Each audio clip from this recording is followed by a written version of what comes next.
Hello students, કેમ છો? મજામાં? મૂકી દો તમારું મેથ્સનું બધું ટેન્શન બાજુમાં, કેમ કે દૂર કરવા તમારો મેથ્સનો ડર આવી ગયા છે તમારા મેથ્સ ટીચર રિંકેશ સર. તો સ્વાગત છે દરેક બાળકોનું યશસ્વી બેચમાં. તો મેથ્સની અંદર બેઝિક મેથ્સ અને બેઝિક મેથ્સમાં આજે આપણો ચોથો લેક્ચર. 3 લેક્ચર પૂરા થઈ ગયા. લેક્ચર નંબર 3માં આપણે શું શીખેલા પહેલાં એને યાદ કરવાનું છે. તો લેક્ચર નંબર 3માં આપણે શીખેલા હતા ગુસા લસા અને અપૂર્ણાંકોના સરવાળા બાદબાકી. તો ગુસા લસા મેં તમને ઘણા બધા દાખલાની પ્રેક્ટિસ કરાવેલી. એમાં જે લસા શોધવાનો હોય છે તો લસા શોધવાની એક બીજી રીત પણ શીખવાડેલી, મિશ્ર પદ્ધતિવાળી રીત. આઈ હોપ કે તમને આવડી ગઈ હશે. તમે પ્રેક્ટિસ કરી હશે, તમે નોટ બનાવતા છો, તમે લખો છો, પ્રેક્ટિસ કરો છો, તમે હોમવર્ક કરો છો, તમે ડીપીપી સોલ્વ કરો છો. મને પૂરેપૂરો વિશ્વાસ છે તમારા પર, કેમ કે તમે અમારા પર વિશ્વાસ કરીને યશસ્વી બેચમાં આવ્યા છો. તો તમે મારી સલાહ 100% ફોલો કરશો એ મને વિશ્વાસ છે. છતાં પણ હું તમને વચ્ચે વચ્ચે રોકીશ, ટોકીશ, ખીજવાઈશ અને મસ્તી પણ કરાવીશ. કેમ કે એવું બની શકે કે કદાચ કોઈ સમય એવો આવે કે તમે ભટકી જશો. તો મારું કામ છે કે તમને ભટકતા અટકાવવાનું. બરાબર? તો દર વખતની જેમ સૌથી પહેલો સવાલ મારો એ રહેશે કે શું તમે લેક્ચર નંબર 3નું હોમવર્ક કરી નાખ્યું છે કે બાકી છે? બોલો, હોમવર્ક થઈ ગયું કે બાકી? સૌથી પહેલા મને આ સવાલનો જોઈશે જવાબ. તમે કહેશો કે સર કેટલું બધું હોમવર્ક આપો છો, સર આટલા બધા દાખલા થોડી હોય. બેટા કરવા તો પડશે જ. તમને 50 દાખલા આપું, 100 દાખલા આપું, 500 દાખલા આપું કે 1000 દાખલા આપું, જેટલું આપીશ તે બધું કરવું જ પડશે. તમે યશસ્વી બેચમાં મારી સાથે જોડાયા છો મેથ્સ ભણવા માટે, તો મને ખબર છે કે મારે તમને કેટલી વસ્તુ આપવાની છે અને કેટલી વસ્તુની તમારે પ્રેક્ટિસ કરવાની છે. જેટલું આપવામાં આવે છે બધું જ હોમવર્ક કરવું પડશે. અને હોમવર્કની અંદર પણ તકલીફ હોય તો તમે કમેન્ટની અંદર કહી શકો છો. બરાબર છે?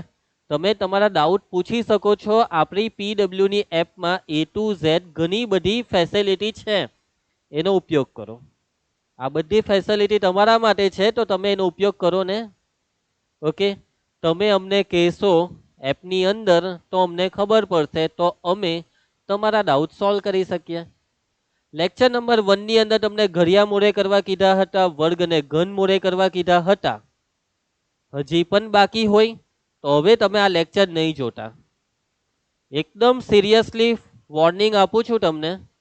આ લેક્ચર જોવા પહેલા તમારા ઘડિયા, વર્ગ અને ઘન એકદમ પાક્કા મોરે હોવા જોઈએ.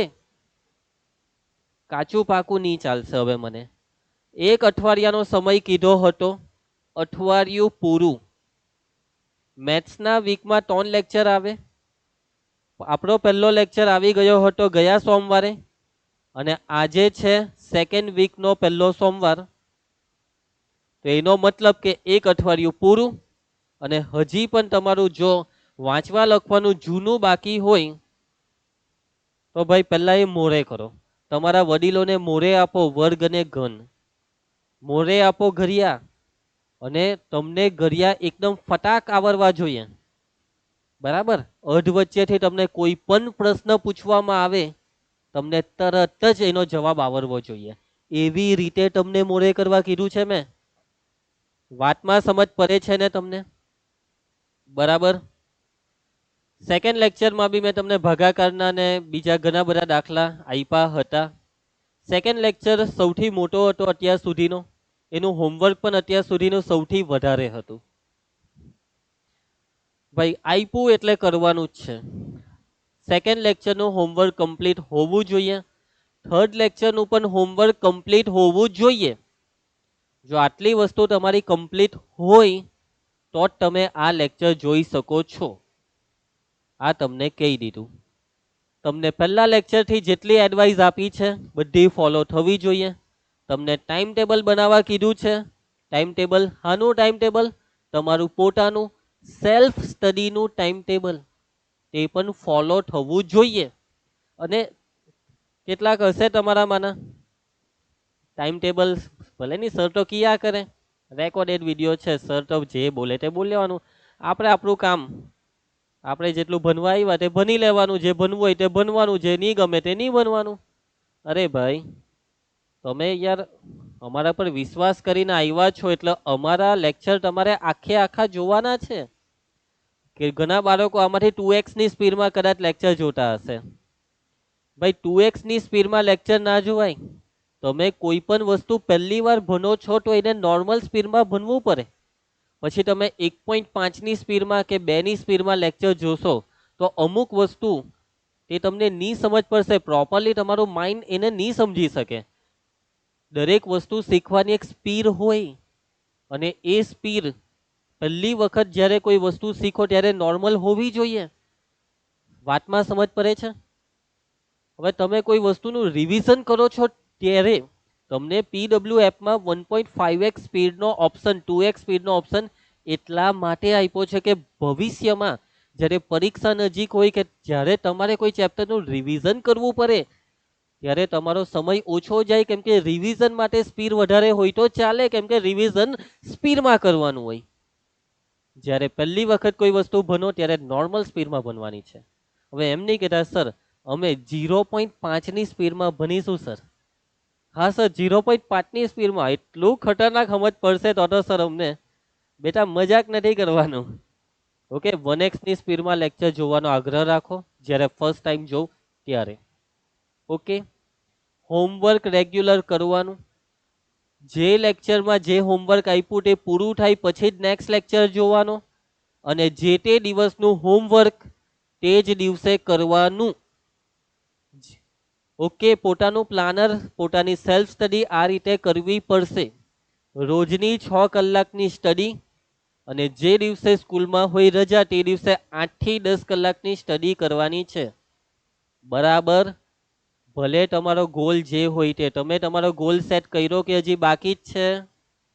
ગોલ સેટ કરવા કીધો છે. તમારે કેટલા ટકા લાવવા છે બોર્ડની પરીક્ષામાં તે, તમારે કયા વિષયમાં કેટલા માર્ક્સ લાવવા છે તે તમને સેટ કરવા કીધું છે ભાઈ. તે તમારે કરવું પડશે. હજી બી બાકી હોય તો કરી નાખો. કહેતો જ રહીશ, વારંવાર કહીશ, કરવાનું જ છે. બરાબર? સો મારી A to Z બધી એડવાઇસ તમે ફોલો કરતા રહેજો. તમારે જો ધોરણ 10માં ધારેલું પરિણામ મેળવવું હોય તો જેટલી પણ વસ્તુ અહીંયાથી તમને દરેક શિક્ષકો દ્વારા કહેવામાં આવે છે તે ફોલો કરો. ઓકે, સમજ પડે છે? બરાબર? હોમવર્કમાં કઈ બી તકલીફ હોય કમેન્ટ બોક્સમાં કહી જ દેવાનું ભાઈ. તમે કહેશો તો અહીંયા સમજ પડશે અમને. બીજી બી કોઈ તકલીફ હોય તો બી કહેવો, કોઈ બી ક્વેરી હોય તે કહેવાનું છે. કમેન્ટ બોક્સ આખું ખાલી ખાલી દેખાય છે મને, એ નહીં ચાલે. બરાબર? ઓકે, ચાલો. લેક્ચર નંબર 4, આજનો ટોપિક છે આપણો બહુપદી અને બહુપદીનું ટોટલ બેઝિક. ઓકે, બહુપદી પણ તમને 7મા ધોરણથી લગભગ આવે છે ભણવામાં. તો 7મા ધોરણથી તે 9મા ધોરણ સુધીમાં જેટલી પણ બેઝિક વસ્તુની જરૂર તમને 10મા ધોરણમાં પડવાની છે તે બધી વસ્તુ આજના આ લેક્ચરમાં હું તમને શીખવાડીશ. અને આ ટોપિક રિયલી બહુ ઇમ્પોર્ટન્ટ ટોપિક છે. આ ટોપિકમાં બિલકુલ આળસ નહીં ચાલશે. એટલે ભણવા બેઠા છો તો સરખા બેસીને ભણો. તમને કેવી રીતના ભણવાય, લેક્ચર કેવી રીતના જોવાય તેની પણ પદ્ધતિ સમજાવી છે. કે ઘરની અંદર બને ત્યાં સુધી તમારે જમીન પર જ બેસી જવાનું, નીચે બેસી જવાનું, વ્યવસ્થિત તમારો મોબાઈલ તમારે મૂકીને તટ્ટાર બેસીને લેક્ચર જોવાના, નોટ અને બોલપેન સાથે લેવાની. એક રફ નોટ અને રેગ્યુલર નોટ, 2 નોટ તમારી સાથે હોવી જોઈએ. તમારા સાધનો તમારી સાથે હોવા જોઈએ. જે પણ વસ્તુ અહીંયા તમને ભણાવવામાં આવે પછી જ્યારે હું સ્લાઇડ ચેન્જ કરું ત્યારે તમે વચ્ચે વચ્ચે વસ્તુ લખતા જાઓ. તમને ક્લાસ નોટ્સની PDF પણ આપવામાં આવે છે, એનો બી તમારે ઉપયોગ કરવો હોય તો તમારી ઈચ્છા. પરંતુ સૌથી અગત્યની વસ્તુ કે જે વસ્તુ જે ટોપિક ચાલે છે તેનો જવાબ પણ આપતા જાઓ. બરાબર? એક વખત જે વસ્તુ શીખવાડી દીધી તેનો જવાબ પણ આપતા જાઓ. વચ્ચે વચ્ચે લેક્ચર જોતી વખતે ભટકી નહીં જતા, કોઈની યાદોમાં ખોવાઈ નહીં જતા. બાકી હું છું જેમ તો હું તમને વચ્ચેથી બોલાવવાનો પ્રયત્ન કરીશ અને બોલાવી જ દેવા. પણ છતાં પણ પ્રયત્ન તમે કરો યાર. સાહેબે બોલાવવું પડે એના કરતાં તમે જ હરખા બેહો, પોતાની જાતને બી કાબુમાં રાખો અને પોતાને પણ કાબુમાં રાખો, તમારા તન અને મન બંનેને. Okay, clear? બહુપદી ટોપિક છે. બોર્ડની પરીક્ષા એટલે કે આપણું ધોરણ 10 સેકન્ડ ચેપ્ટર 10મા ધોરણમાં મેથ્સની અંદર છે બહુપદી. અને આ બહુપદી ચેપ્ટરની અંદર જે કંઈ પણ વસ્તુની જરૂર પડશે બેઝિક લેવલ પર તે બધું આજે કવર થશે. ચાલુ કરીએ છે. હજી પણ કેમ છું, એકદમ ધ્યાનથી સમજજો આ ટોપિકને, બહુ ઇમ્પોર્ટન્ટ છે, બહુ જ ઇમ્પોર્ટન્ટ છે તમારી બોર્ડની પરીક્ષા માટે, તમારા ભવિષ્ય માટે. 11-12માં તમે સાયન્સ લેવાના છો અને મેથ્સ રાખવાનો છો તો બહુપદી તમારું પાવરફુલ હોવું જોઈએ. અને જો તમે મેથ્સ નથી રાખવાના તો બી તમને બેઝિક લેવલ પર તો આવડવું જ જોઈએ. તો ચાલો ભાઈ, સ્ટાર્ટ કરીએ છીએ આજનો ટોપિક બહુપદી. રેડી? ચાલો. તો બાળકો, આ બહુપદી ચેપ્ટર, બહુપદી નામ આવે એટલે તમને યાદ આવે એક્સ. શું નામ આવે બાળકો? શું નામ યાદ આવે તમને? એક્સ. આ એક્સ જે છે તે તમારી જિંદગીનો ભાગ હશે કદાચ, પરંતુ મેથ્સની અંદર બહુપદીનો સૌથી અગત્યનો ભાગ એટલે એક્સ. બરાબર? વાતમાં સમજ પડે છે? એક્સ એ બહુપદીની અંદર શોભા આપે, પણ જિંદગીની અંદર ની એક્સ શોભા આપે ની વાય શોભા આપે, કોઈ જ શોભા નહીં આપે. કોઈ નહીં હોવું જોઈએ. અત્યારે ધોરણ 10ના બાળક તરીકે જે એક્સ શબ્દ છે તે બહુપદી ચેપ્ટરમાં મેથ્સની અંદર શોભા આપે. ઓકે, ચાલો. તો બાળકો, આ જે એક્સ છે તે છે ચલ. તો બહુપદી ચેપ્ટરની શરૂઆત સૌથી પહેલા થઈ ચલથી, કે ભાઈ સૌથી પહેલા ચલ આવ્યા. આ ચલ એટલે શું? તો કે ભાઈ ચલ એટલે જે જુદી જુદી કિંમત ધારણ કરી શકે તેને ચલ કહેવાય. જે જુદી જુદી કિંમત ધારણ કરી શકે તેને ચલ કહેવાય. જુદી જુદી એટલે ભિન્ન, ભિન્ન કિંમતો ધારણ કરી શકે તેવી સંજ્ઞાને ચલ કહેવાય. હવે આ જે ચલ છે તે કોઈ સંજ્ઞા છે. તો આ સંજ્ઞા શું છે? તો કે ભાઈ ચલ એટલે કે નોર્મલી સામાન્ય રીતે ચલની સંજ્ઞા છે X, Y, Z, U, V, W, T. આ જેટલી પણ છે તે બધું શું છે? ચલની સંજ્ઞા છે. અને આ જે તમને સંજ્ઞા દેખાય છે ને તે નાના મૂળાક્ષર છે, સ્મોલ છે.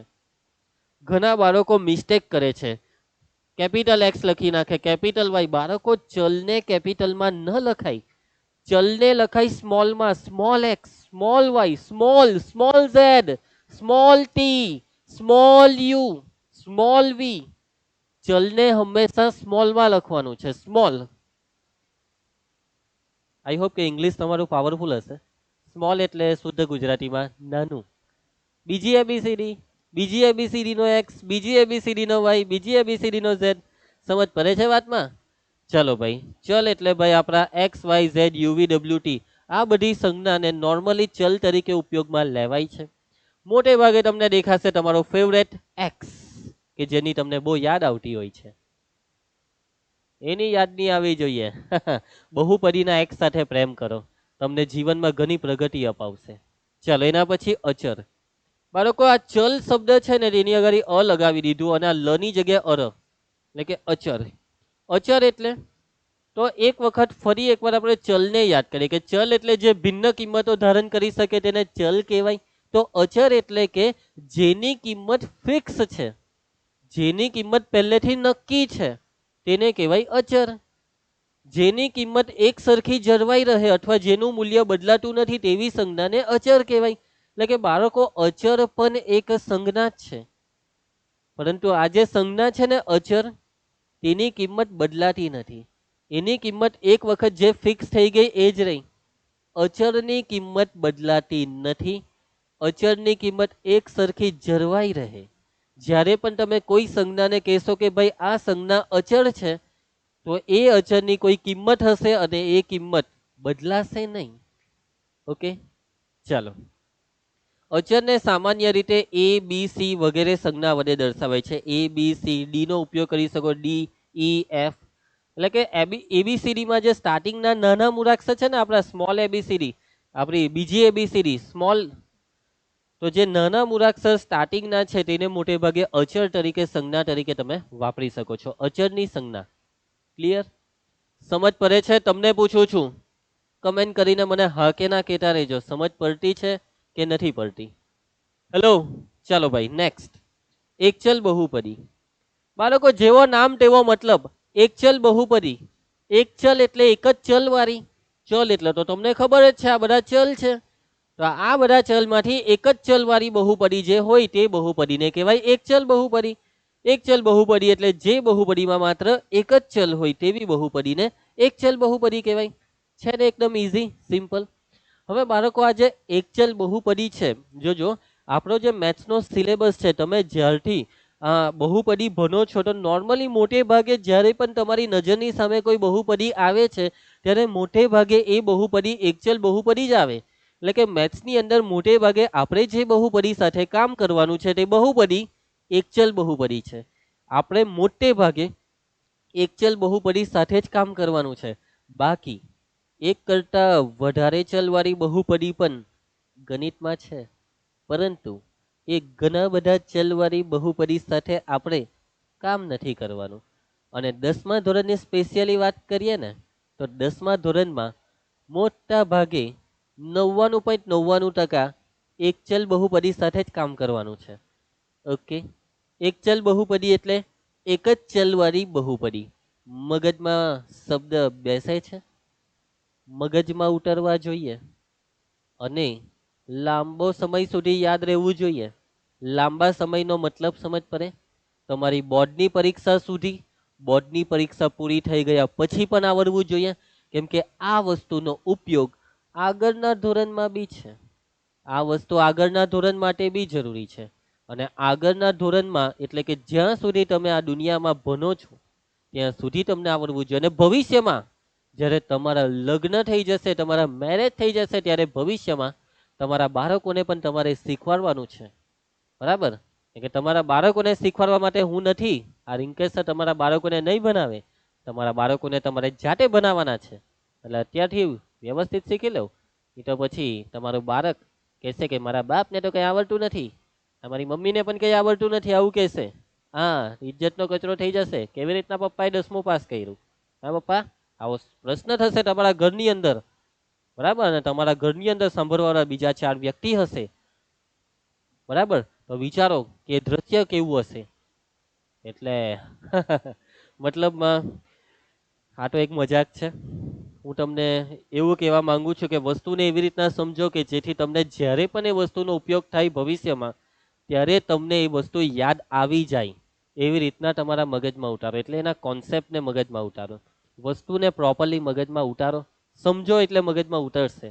ઓકે બાળકો, જે એકચલ બહુપદી છે, તો આ માની લો કે બહુપદી હવે એક જ ચલ વાળી બહુપદી માની લો કે બહુપદી એક્સ ચલ વાળી છે. કે કયા ચલ વાળી છે? એક્સ ચલ વાળી. તો એક્સ ચલ વાળી બહુપદીને કઈ સંજ્ઞા વડે દર્શાવાય? તો એક્સ ચલ વાળી બહુપદીની સંજ્ઞા છે P of X. Q of X, આ પી એટલે નાનો પી, આ ક્યુ એટલે નાનો Q, R of X, S of X, G of X, આવી બધી કોઈ પણ સંજ્ઞા તમે વાપરી શકો છો. Okay, P of X, Q of X, R of X, S of X, G of X, આ જેટલી પણ તમને સંજ્ઞાઓ દેખાય છે તેમાંથી તમે કોઈ પણ સંજ્ઞા વાપરી શકો છો. બરાબર? કોને દર્શાવવા માટે? બહુપદીને દર્શાવવા માટે. કઈ બહુપદી? એકચલ બહુપદી. કઈ બહુપદી? એકચલ બહુપદી. હવે માની લેવો કે બહુપદીનો ચલ એક્સ નથી, બહુપદીનો ચલ વાય છે. જો બહુપદી વાય ચલ વાળી હોય તો એ બહુપદીનું નામ પી ઓફ એક્સ ન હોય, એ બહુપદીનું નામ પી ઓફ વાય હશે. એ બહુપદીનું નામ ક્યુ ઓફ વાય હશે. એ બહુપદીનું નામ આર ઓફ વાય હશે. એટલે કે બહુપદી જો વાય ચલ વાળી હોય તો અહીંયા કાઉન્સની અંદર વાય હશે. જો બહુપદી ઝેડ ચલવાળી હોય તો પછી કાઉન્સની અંદર ઝેડ હશે, પી of Z, S of Z. વાતમાં સમજ પડે છે તમને? જે ચલવાળી બહુપદી હોય તે ચલને કાઉન્સની અંદર લખવાનો છે. ઓકે, ચાલો આગળ વધીએ. હવે આપણે જોઈશું ઉદાહરણ. એક ચલ બહુપદીના ઉદાહરણ. અહીંયા તમારી નજરની સામે ટોટલ 11 બહુપદી છે અને આ 11 બહુપદી એક ચલ બહુપદી છે. તો 11 બહુપદીને તમે ધ્યાનથી જોઈ લો. બરાબર છે? 11 બહુપદી તમને દેખાશે. દેખાય છે? બરાબર? 11. આ પહેલી બહુપદી 3x નો વર્ગ વત્તા 2x વત્તા 6. પછી આ બીજું બહુપદી 5x નો વર્ગ વત્તા 7x વત્તા 2. આ પહેલી અને બીજી બંને બહુપદી એક ચલ બહુપદી છે, કેમ કે બંને બહુપદીમાં એક જ ચલ છે અને એ ચલ કયો છે? એક્સ. બંને બહુપદીમાં છે ચલ એક્સ. ચલ x સિવાય બીજો કોઈ ચલ નહીં તમને દેખાશે. હવે આ બહુપદીમાં તમને ચલ x દેખાય છે તો એમાં x સિવાય બીજો કોઈ ચલ નહીં દેખાશે. હવે નંબર 3 વાળી બહુપદીને જુઓ તો નંબર 3 વાળી બહુપદી કયા ચલ વાળી છે? ચલ y વાળી બહુપદી, એટલે એનું નામ છે p ઓફ y. કેમ p ઓફ y? કેમ કે એમાં ચલ y છે, ચલ y થી બનતી બહુપદી. વાતમાં સમજ પડે છે તમને? એના પછી આ જે બહુપદી છે તે બહુપદી છે ચલ z વાળી બહુપદી. ઓકે, પછી આ જોવો નંબર 5 વાળી બહુપદી. આ બધી બાળકો બહુપદી છે. ઘણી કેટલીક બહુપદી તમને એન્ટિક એન્ટિક દેખાતી હશે. અહીંયા તમને x ના છેદમાં 5 દેખાય, અહીંયા તમને સહગુણકમાં અહીંયા 2.3 એટલે કે -2.3 દેખાય, કોઈમાં તમને અપૂર્ણાંક પણ દેખાય. પછી આપણો પાઈ પણ તમને કેટલાકમાં દેખાશે. પછી આ જો આ 9મી બહુપદી એ ચલ u વાળી બહુપદી છે. આખી બહુપદીમાં તમને u વાળા પદો દેખાશે. ઓકે, પછી આ 11મી બહુપદી એ ચલ v વાળી બહુપદી છે. 10મી બહુપદી એ ચલ t વાળી બહુપદી છે. તો આ બધી વસ્તુ એટલે કે 11 એક્ઝામ્પલ છે આપણી એક ચલ બહુપદીના, એક જ ચલ વાળી બહુપદી. હવે બાળકો આ 11 એક્ઝામ્પલને તમે ધ્યાનથી ઓબ્ઝર્વ કરો. તમને દરેકની અંદર ઓબ્ઝર્વેશનમાં એટલું જોવા મળે કે જો અહીંયા તમને x ની 2 ઘાત દેખાય છે, પછી તમને x દેખાય છે. હવે આ જે x ની 2 ઘાત પછી x જે દેખાય છે તેની ઘાત કેટલી? માથા પર કોઈ ઘાત નહીં દેખાય તો એક ઘાત સમજવાની, x ના માથા પર કોઈ ઘાત નહીં દેખાય તો એક ઘાત સમજવાની. આ વસ્તુ યાદ રાખવી પડશે. હેલો હેલો, એકદમ ધ્યાનથી, પૂરેપૂરું ધ્યાન બોર્ડ પર અને મારા શબ્દ પર. જ્યારે માથા પર x ના માથા પર કોઈ ઘાત નહીં દેખાય ત્યારે x ની ઘાત કેટલી સમજવાની? 1. સમજ પડી? ખ્યાલ આવશે? હવે બાળકો અહીંયા આ જે છગન છે આ 6 છે તો આ પદમાં આ જે પદ છે તેમાં તો x નથી. પહેલા પદમાં ચલ x છે, બીજા પદમાં ચલ x છે, ત્રીજા પદમાં ચલ x નથી, એટલે કે દેખાતો નથી. ચલ x દેખાતો નથી. દેખાતો નથી નો મતલબ એવો નથી કે ત્યાં ચલ x નથી, ત્યાં ચલ x છે. અહીંયા ચલ x છે, દેખાશે નહીં પણ છે. હા, દેખાશે નહીં પણ છે. અહીંયા ચલ x છે, આ 6 ની બાજુમાં x છે, પરંતુ આ x ની ઘાત 0 કહેવાય. એટલે કે જો કોઈ પદમાં તમને ચલ નથી દેખાતો તો ત્યારે તમારે ત્યાં તે ચલ લખીને ઘાત 0 મૂકવાની. બહુપદી ચલ x વાળી બહુપદી છે એટલે 6 ની બાજુમાં x લખીને 0 ઘાત. સમજ પડે છે વાતમાં? હવે જુઓ અહીંયા જુઓ આ જે બહુપદી છે તેમાં આ જે પદ છે -8 તેમાં ચલ નથી દેખાતો. તો એનો મતલબ કે ત્યાં ચલ છે, ભલે નથી દેખાતો પણ ત્યાં ચલ છે. પણ આ બહુપદી કયા ચલ વાળી છે? ચલ y વાળી. એટલે અહીંયા તમારે y ની 0 ઘાત લખવાની. જે ચલ વાળી બહુપદી હોય તે ચલની 0 ઘાત, જે પદમાં ચલ નહીં હોય ત્યાં. ઓકે, સમજ પડે છે? ક્લિયર? હવે જુઓ તો આ જેટલી બી બહુપદી છે આ બીજી બહુપદીમાં 2 ઘાત, 1 ઘાત ને અહીંયા x ની 0 ઘાત, આમાં y ની 5 ઘાત ને અહીંયા y ની 0 ઘાત, આમાં z ની 2 ઘાત, અહીંયા z ની 0 ઘાત, આમાં x ની 10 ઘાત, અહીંયા 6 ઘાત, અહીંયા x ની ઘાતમાં કંઈ નથી તો 1 ઘાત, 1 ઘાત y ની 4 ઘાત, 2 ઘાત y ની 0 ઘાત, 7 ઘાત. અહીંયા જુઓ હવે આ જે 7 નંબરની બહુપદી છે તેમાં તો ખાલી એક જ પદ 10. હવે બાળકો જે 10 દેખાય છે પણ આ બહુપદી ચલ x વાળી છે એટલે કે અહીંયા x ની 0 ઘાત, પછી અહીંયા 6 ઘાત, 3 ઘાત, અહીંયા આ પદમાં x z નથી તો z ની 0 ઘાત. સમજ પડે છે? ચાલો આટલું ઇનફ છે. તો આટલી વસ્તુ પરથી હું તમને શું કહેવા માંગુ છું કે બાળકો બહુપદી જે હોય છે તે બહુપદીમાં કેટલાક પદો હોય છે. જેટલા બી પદ હોય તે પદમાં ચલ હોય છે. જેટલા બી પદ હોય તે દરેક પદમાં ચલ હોય છે. અને દરેક પદમાં જે ચલ છે તે ચલની ઘાત કેવી હોય છે? તે ચલની ઘાત તમે ધ્યાનથી જુઓ. જે ચલ છે તેની ઘાત કોઈ સંખ્યા છે. કેવી સંખ્યા છે? તમે કહેશો કે સર પ્રાકૃતિક સંખ્યા. હા સર, જે ચલની ઘાત છે તે પ્રાકૃતિક સંખ્યા છે. તો બેટા તમારો જવાબ એકદમ ખોટો છે. ખોટો જવાબ. ચલની ઘાતમાં પ્રાકૃતિક. હવે પ્રાકૃતિક ની અંદર કોનો સમાવેશ થાય? પ્રાકૃતિક એટલે 1 થી ચાલુ થાય. 1 2 3 અનંત સુધી. હવે તમે જોવો અહીંયા તમને 0 ઘાત બી દેખાય છે ને. મારો સવાલ છે કે ચલની ઘાત એક કેવી સંખ્યા છે, અને તમે જો જવાબમાં એમ કહેશો ને કે પ્રાકૃતિક, તો પ્રાકૃતિકનો મતલબ કે આ 0 તો પ્રાકૃતિકમાં નહીં આવે, અને ચલની ઘાતમાં 0 હોય છે, એનો મતલબ કે ચલની ઘાત એ પ્રાકૃતિક નથી. તો બાળકો ચલની ઘાત, હવે તમે કહેશો કે સર પૂર્ણાંક, ચલની ઘાત પૂર્ણાંક હોય સર, પૂર્ણાંક સંખ્યામાં 0 આવે છે. બેટા પૂર્ણાંક સંખ્યામાં તો -1 બી આવે, -2 બી આવે, -3 બી આવે. શું તમને કોઈ પણ બહુપદીમાં ઘાતમાં ઋણ ઘાત દેખાય છે? -1 ઘાત કે -2 ઘાત કે -3 ઘાત દેખાતી હોય તો મને જોઈને કહેવો. કશે પણ તમને ઋણ ઘાત કશે દેખાય છે? કશે પણ તમને x ના માથા પર ઋણ સંખ્યા દેખાય છે? કશે પણ આ 11 બહુપદીમાં ના. હવે તમે એમ કહેશો કે સર તમે તો પછી એક્ઝામ્પલ જ એવા લીધા કે જેમાં માઇનસ ઘાત નથી. સર આવું એક્ઝામ્પલ બનાવો ને કે p ઓફ x બરાબર x ની -10 ઘાત વત્તા 4/x ઓછા 7. સર આવું એક્ઝામ્પલ તો તમે બનાવ્યું જ નહીં. બેટા આ જે તમને દેખાય છે ને, આને તમે બહુપદી નહીં કહી શકો. તમે આને બહુપદી નહીં કહી શકો, કેમ કે આ બહુપદી નથી. આ વસ્તુ બહુપદી જ નથી. કેમ કે બહુપદીના નિયમ પ્રમાણે જેટલા બી ચલ છે તેની ઘાત ઋણ ના હોય. ઘાત કોઈ દિવસ ઋણ નહીં આવે. એનો મતલબ કે કોઈ પણ બહુપદી જે છે તેની ઘાત પૂર્ણાંક હોય તે વાત ખોટી, કેમ કે પૂર્ણાંકની અંદર ઋણ સંખ્યા આવે અને ઘાત ઋણ ન હોય.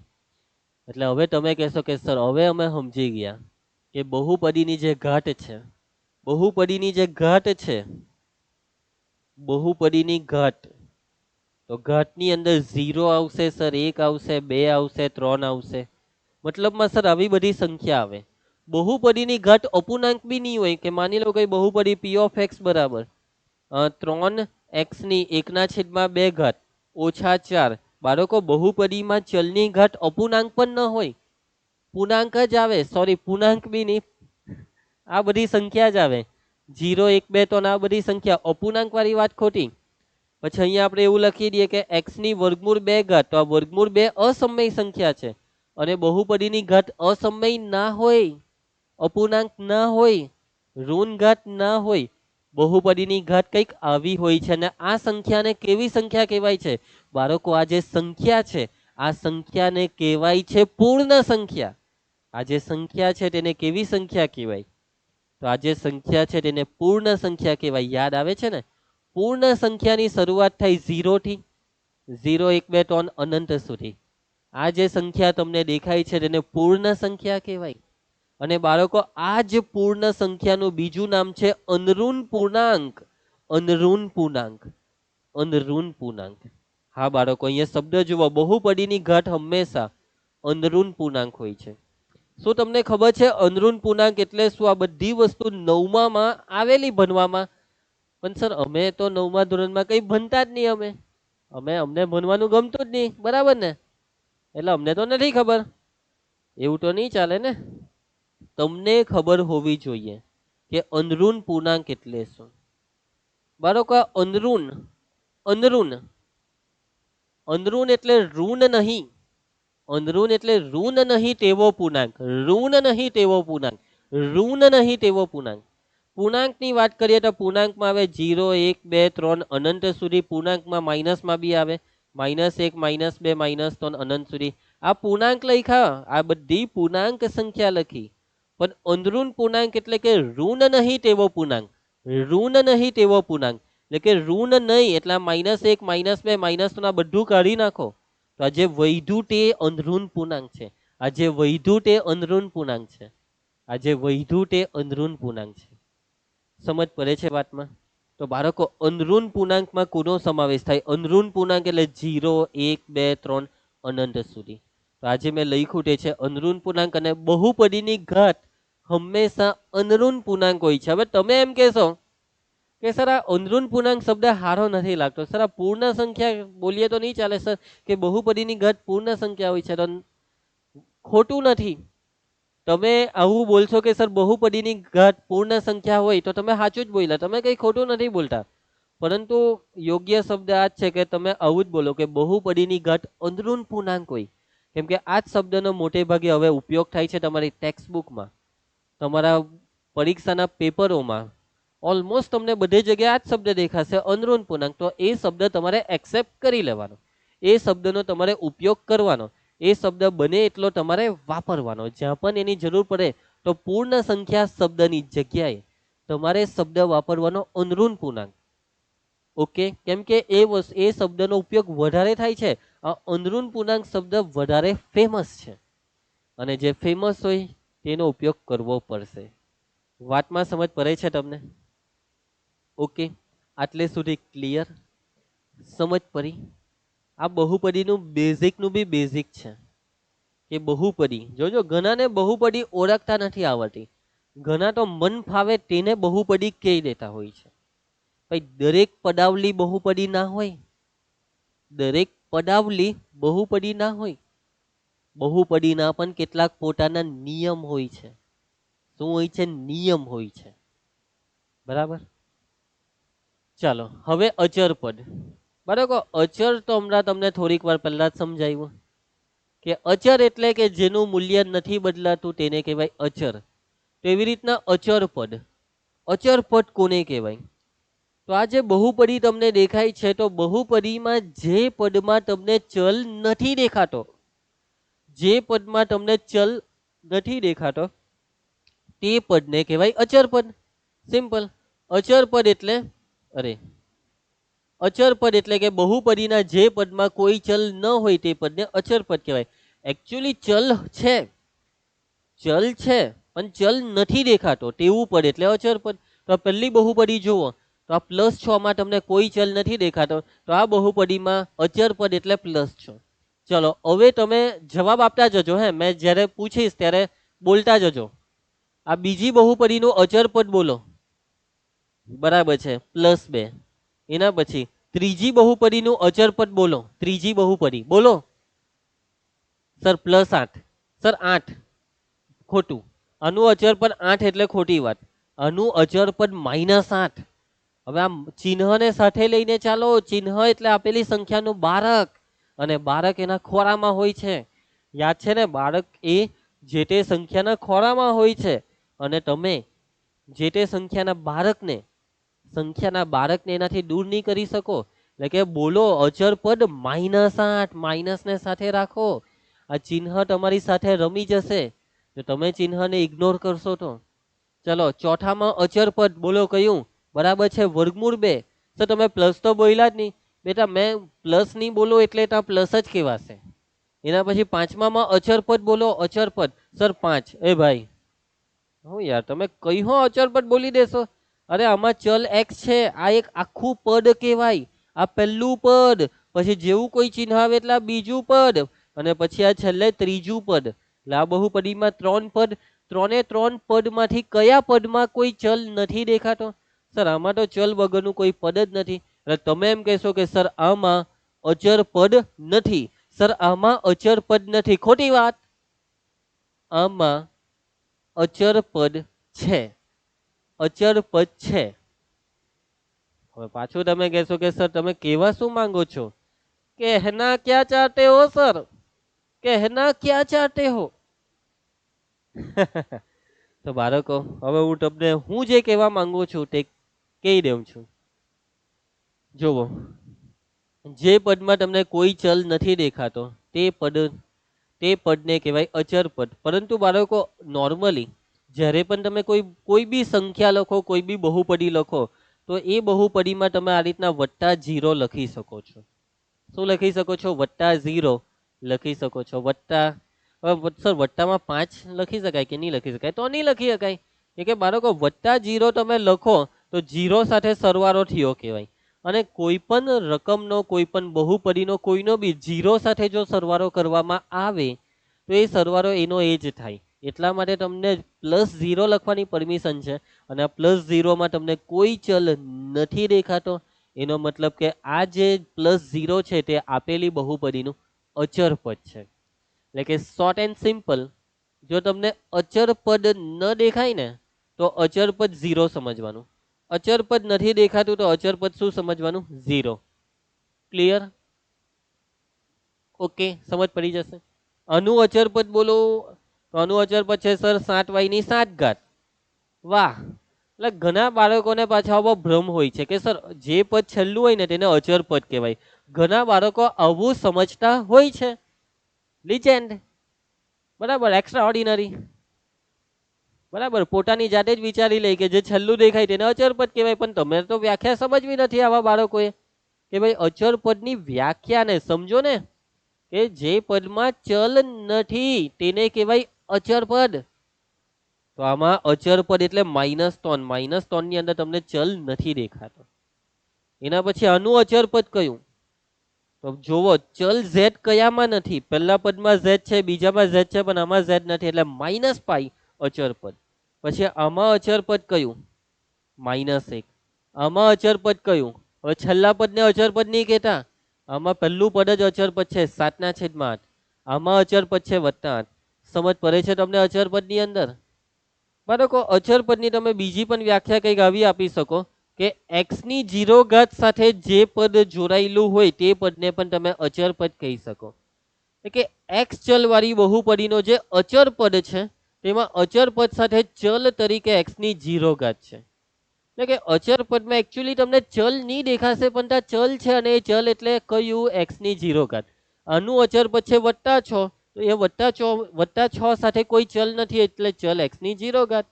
અહીંયા 2x ની 0 ઘાત -8 y ની 0 ઘાત. એટલે જે ચલ વાળી બહુપદી હોય તે પ્રમાણે અહીંયા વર્ગમૂળ 2 z ની 0 ઘાત. આમાં અચર પદ નથી. આમાં અચર પદ આવ્યું -3y ની 0 ઘાત. આમાં 10x ની 0 ઘાત. પછી આમાં -π z ની 0 ઘાત. પછી આમાં -1 u ની 0 ઘાત. સમજ પડે છે તમને? એટલે કે અચર પદ જે દેખાય તેમાં ચલ એકચ્યુઅલી હોય છે અને ચલ એટલે 0 ઘાત વાળો ચલ. કેમ કે બાળકો જે કોઈ પણ તમે શૂન્યેતર સંખ્યાની 0 ઘાત લેશો, કોઈ પણ શૂન્યેતર સંખ્યા દાખલા તરીકે 5 તો 5 ની 0 ઘાત 1. ઘાતમાં 0 આવે એટલે જવાબમાં 1 આવે. ઘાતમાં 0 આવે તો જવાબમાં 1. પરંતુ શૂન્યેતર સંખ્યાની 0 ઘાત. શૂન્યેતર શબ્દ લગભગ મેં તમને આગળ કીધો છે જ્યારે ભાગાકારની વાત ચાલતી હતી ત્યારે. શૂન્યેતર એટલે શૂન્ય સિવાયની સંખ્યા. યાદ રાખજો, શૂન્યેતર એટલે શૂન્ય સિવાયની સંખ્યા. હા, મને યાદ આવ્યું, આપણી PW ગુજરાતી ચેનલ પર યુટ્યુબના એક વિડીયોમાં મિની સિરીઝ જ્યારે આપણી ચાલતી હતી ત્યારે બહુપદી ટોપિક ત્યારે ચાલેલો, ત્યારે મેં તમને કીધેલું કોઈ પણ શૂન્યેતર સંખ્યાની 0 ઘાત એટલે 1. તો આ વસ્તુને યાદ રાખજો, ઘાતમાં 0 આવે એટલે 1. એનો મતલબ કે બાળકો આજે 5 લખેલો છે તો અહીંયા 5x ની 0 ઘાત. અહીંયા x લખવાનો રહી ગયો છે. -3 નો મતલબ -3y ની 0 ઘાત. જુઓ આ 5x ની 0 ઘાત છે. મેં તમને અત્યારે કીધું તે પ્રમાણે ઘાતમાં 0 આવે તો 1 લખવાનું અને 5 એકા 5 એટલે સમજ પડી. એટલે કે આ અચર પદ 5 ને તમે આવું કેમ લખી શકો? તો કે ભાઈ એનું કારણ કે 5 એટલે 5x ની 0 ઘાત લખવાનું કારણ બસ એટલું છે કેમ કે x ની 0 ઘાત બરાબર 1 થાય. હવે માની લો કે તમારી પાસે આ છે -3 તો -3 સાથે ગુણાકારમાં 1 લખાય. 1 સાથે ગુણાકાર તો જેના હાથે જે ગુણો તે જ આવે. 1 હાથે તમે જેને ગુણો છો તે જ આવે. અને આ 1 એટલે તો કે ભાઈ x ની 0 ઘાત અથવા y ની 0 ઘાત. સમજ પડે છે? ક્લિયર? ચાલો આગળ વધીએ. નેક્સ્ટ, હવે આ યાદ રાખવાની વસ્તુ અહીંયા તમને દેખાય છે. કોઈ પણ શૂન્યેતર સંખ્યાની 0 ઘાત એટલે 1. હમણાં તમને જે કીધું તે જ યાદ રાખી દેવાનું. 0 ઘાત દેખાય એટલે 1. શૂન્યેતર સંખ્યાની 0 ઘાત. શૂન્યેતર સંખ્યાની 0 ઘાત એટલે 1. અહીંયા પાછું એ જ લખેલું છે, x ની 0 ઘાત એટલે 1, y ની 0 ઘાત 1, 3 ની 0 ઘાત 1, -7/12 ની 0 ઘાત એટલે 1. 0 ઘાત દેખાય એટલે જવાબમાં 1 આવશે. બરાબર છે? ચાલો એના પછી હવે આવે છે સહગુણક. હવે જે ટોપિક આવે છે તે છે સહગુણક. સહગુણક એટલે જે સાથે જોડાયેલો છે તે.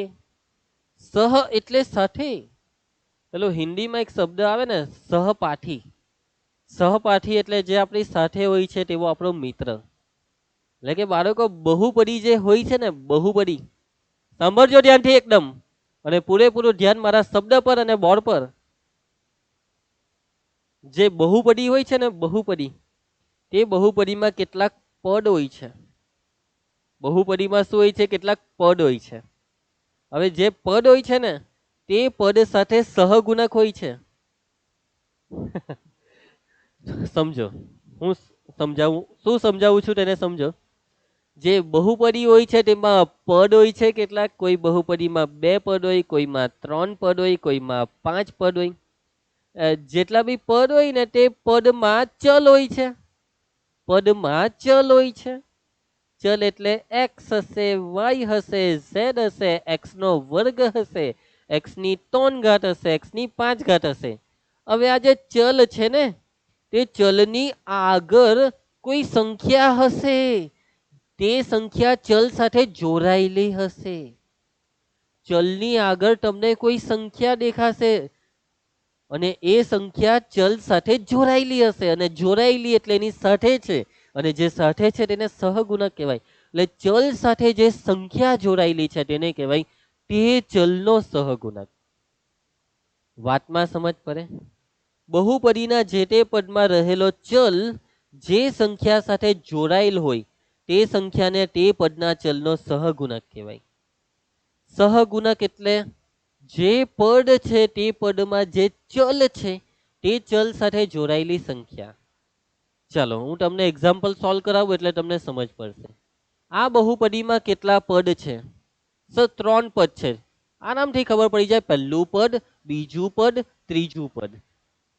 આમાં જે પહેલું પદ છે તેમાં તમને ચલ દેખાય છે? હા સર, એક્સ નો વર્ગ. તો આ જે એક્સ નો વર્ગ છે તેનો સહગુણક શું? તો એક્સ ના વર્ગની સાથે કઈ સંખ્યા જોડાયેલી છે? 3. તો એક્સ ના વર્ગનો સહગુણક 3. સમજ પડે? આ છે સહગુણકનો ખેલ. સહગુણક એટલે જે સાથે જોડાયેલું છે તે.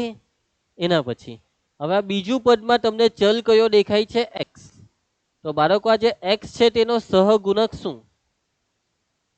તો એક્સ ની સાથે જે જોડાયેલી છે તે સંખ્યા 2. અને ચલની આગળ હોય, ઘણા બાળકો એક્સ નો સહગુણક સર +6. અરે બેટા ભાઈ, ચલની સાથે +6 નથી જોડાયેલા, એક્સ ની સાથે +2 જોડાયેલા છે. હવે બાળકો આ જે ત્રીજું પદ છે તેમાં તો ચલ નથી દેખાતો આપણને. તો રિંકેશ સરે થોડીક વાર પહેલા શું કીધું છે? બોલો તો, યાદ કરો તો. સરે તમને એવું કીધેલું કે જો કોઈ પદમાં ચલ નહીં દેખાય તો તે પદમાં ચલ છે, અને એ ચલ 0 ઘાત વાળો છે. કેટલી ઘાત વાળો છે? 0 ઘાત વાળો. તો અહીંયા બહુપદી ચલ એક્સ વાળી છે એટલે અહીંયા એક્સ ની 0 ઘાત. એનો મતલબ કે એક્સ ની 0 ઘાત નો સહગુણક, એક્સ ની 0 ઘાત નો સહગુણક એટલે કે અચર પદ બરાબર 6. અને તમે એક્સ ની 0 ઘાત નો સહગુણક બી કહી શકો, અને આને તમે અચર પદ બી કહી શકો. અચર પદ બી કહી શકો. સમજ પડે છે બાળકો? ક્લિયર? કઈ ડાઉટ? હવે ઘણા બાળકો પાછા ગૂંચવાય કા ખબર? હવે તમને એવું પૂછવામાં આવે કે આ જે પદ છે તેમાં એક્સ ની ઘાત કેટલી? તો એ 0 ઘાત કહી દે. બાળકો હવે એક્સ છે જ, પણ એક્સ ની ઘાતમાં કઈ નહીં દેખાય તો 1, પણ એક્સ જ નહીં દેખાય તો આમાં એક્સ જ નથી દેખાતો તો એક્સ ની 0 ઘાત. જ્યાં એક્સ નથી દેખાતો ત્યાં એક્સ ની 0 ઘાત, પણ જ્યાં એક્સ દેખાય છે પણ એના માથા પર કોઈ ઘાત નથી દેખાતી તો 1 ઘાત.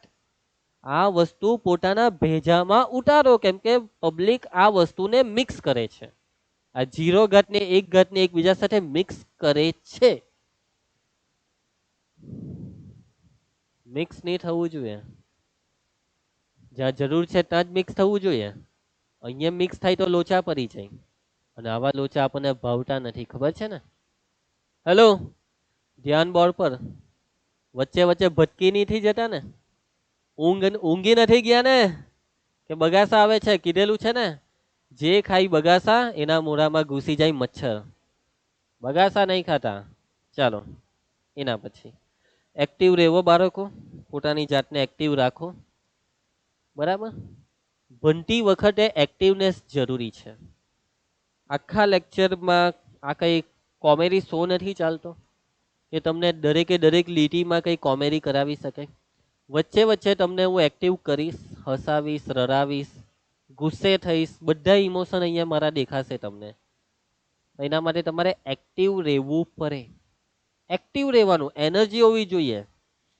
ઓફલાઈન ક્લાસમાં તો બાળકની એનર્જી તો હું ગમે ત્યાંથી જન્માવી દઉં, પણ ઓનલાઈનની અંદર બી પ્રયત્ન ચાલે છે, પણ તમારે પણ એફર્ટ આપવા પડે. કેમ કે ઓનલાઈનમાં કેવું, સાહેબ તો બોલતો રહી જશે કેમેરાની અંદર, તો મોબાઈલની અંદર, પણ વિદ્યાર્થીએ એક્ટિવ રહેવું પડે. સાહેબ પાસે ભણતી વખતે એક્ટિવ રહેજો. ચાલો આગળ વધીએ. સેકન્ડ, ચલો હવે મારે ફટાફટ મને સહગુણક લખાવું. એક્સ સ્ક્વેર નો સહગુણક પહેલું પદમાં દેખાય છે એક્સ સ્ક્વેર, તો એક્સ સ્ક્વેર નો સહગુણક કેટલો? તો એક્સ સ્ક્વેર સાથે કોણ દેખાય છે સર? 5 દેખાય છે. એક્સ સ્ક્વેર નો સહગુણક 5. બોલો એના પછીનું પદમાં તમને કયો ચલ દેખાય છે? એક્સ. એક્સ ની ઘાત કેટલી સમજવાની? 1 ઘાત. તો એક્સ નો સહગુણક કેટલો? તો એક્સ ની સાથે જે જોડાયેલું છે તે કોણ છે? સટ્ટુ સોપારી. એટલે એક્સ નો સહગુણક 7.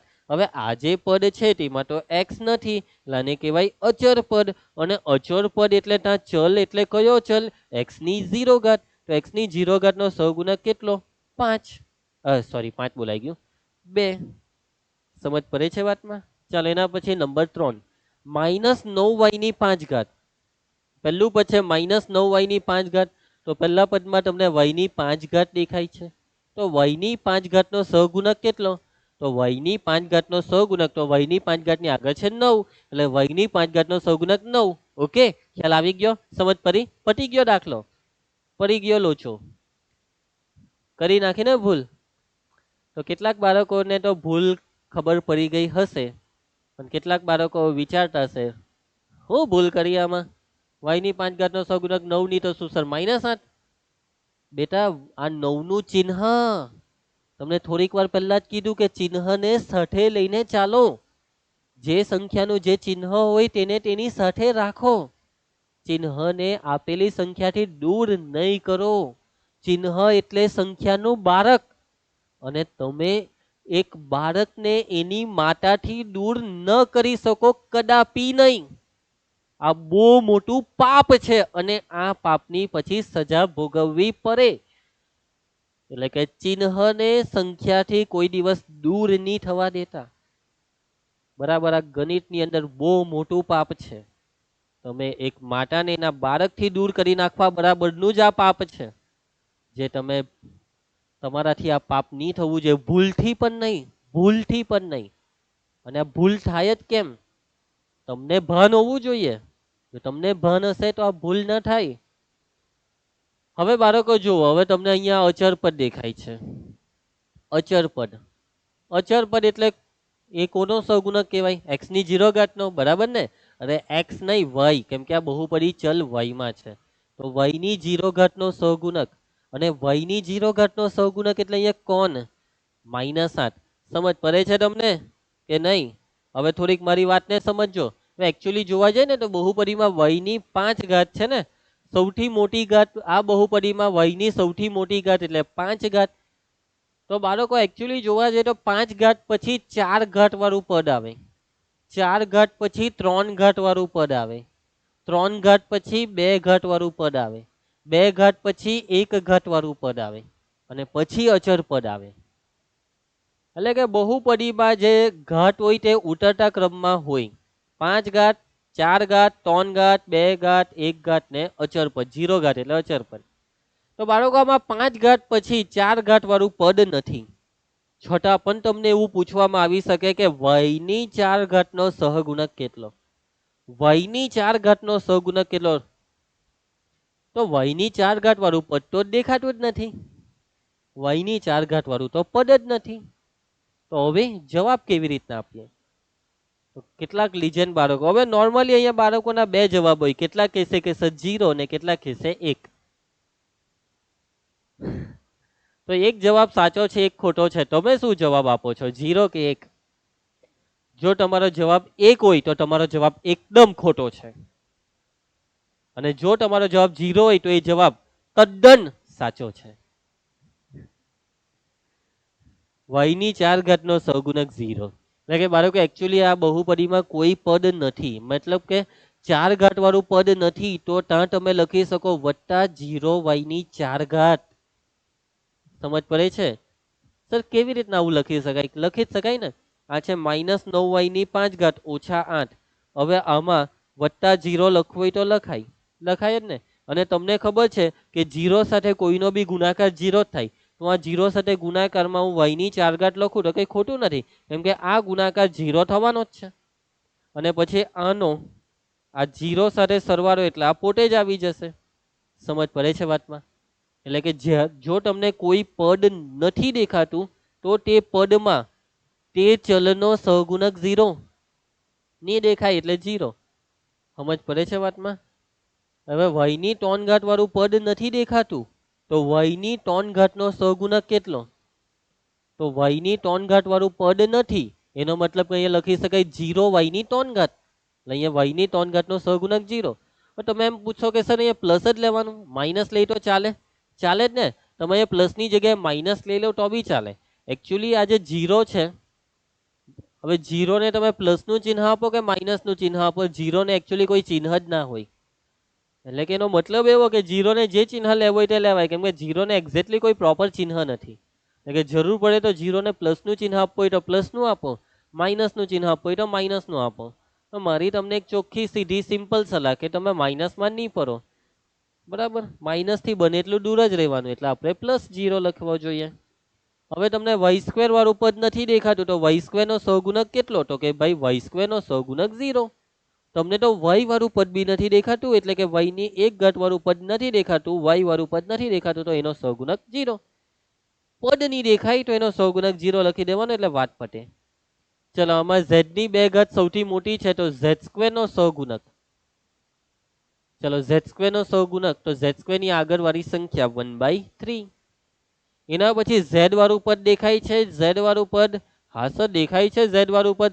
સર z વાળા પદનો સહગુણક બોલો બેટા. સર વર્ગમૂળ 2 ક્યાં છે? અહીંયા તમને z દેખાય છે, આ z છે, આ બગડે 2 છે લા. z વાળું પદ નથી એટલે અહીંયા 0z કહેવાય, તો z નો સહગુણક કેટલો છે? 0 છે. ચાલો એ આ હું થયું. એના પછી અચર પદ, અને અચર પદ છે પ્લસ વર્ગમૂળ 2, અને અચર પદ એટલે z ની 0 ઘાતનો સહગુણક. z ની 0 ઘાતનો સહગુણક કેટલો? વર્ગમૂળ 2. સમજ પડે છે? ઓકે, ચલો આગળ વધીએ, નેક્સ્ટ પર જઈએ. ચલો આમાં x ની 10 ઘાત આવી ગઈ. x ની 10 ઘાતનો સહગુણક કેટલો? x ની 10 ઘાતની આગળ તો અમને સર કોઈ સંખ્યા નથી દેખાતી, એટલે સર x ની 10 ઘાતનો સહગુણક 0. કે કઈ નહીં દેખાય તો 0 સમજવાનું. અરે બેટા તમે બધું મિક્સ નહીં કરો પ્લીઝ. બાળકો સહગુણક જે છે ને તે ગુણાકારમાં કહેવાય. હવે જુઓ અહીંયા x ની 6 ઘાતની અગાડી -2.3 છે, તે -2.3 એ આ x ની 6 ઘાત સાથે ગુણાકારમાં કહેવાય. આપણે 3x લખીએ તો 3x નો મતલબ 3 ગુણ્યા x. હવે માની લઉં કે અહીંયા x જ નથી, અહીંયા 3 નથી, તો એનો મતલબ કે ત્યાં ગુણાકારમાં 1 છે. જો ગુણાકારમાં કંઈ નથી તો 1 સમજવાનું. જો કોઈ પદ જ આખે આખું નહીં દેખાય તો એ 0 સાથે કહેવાય.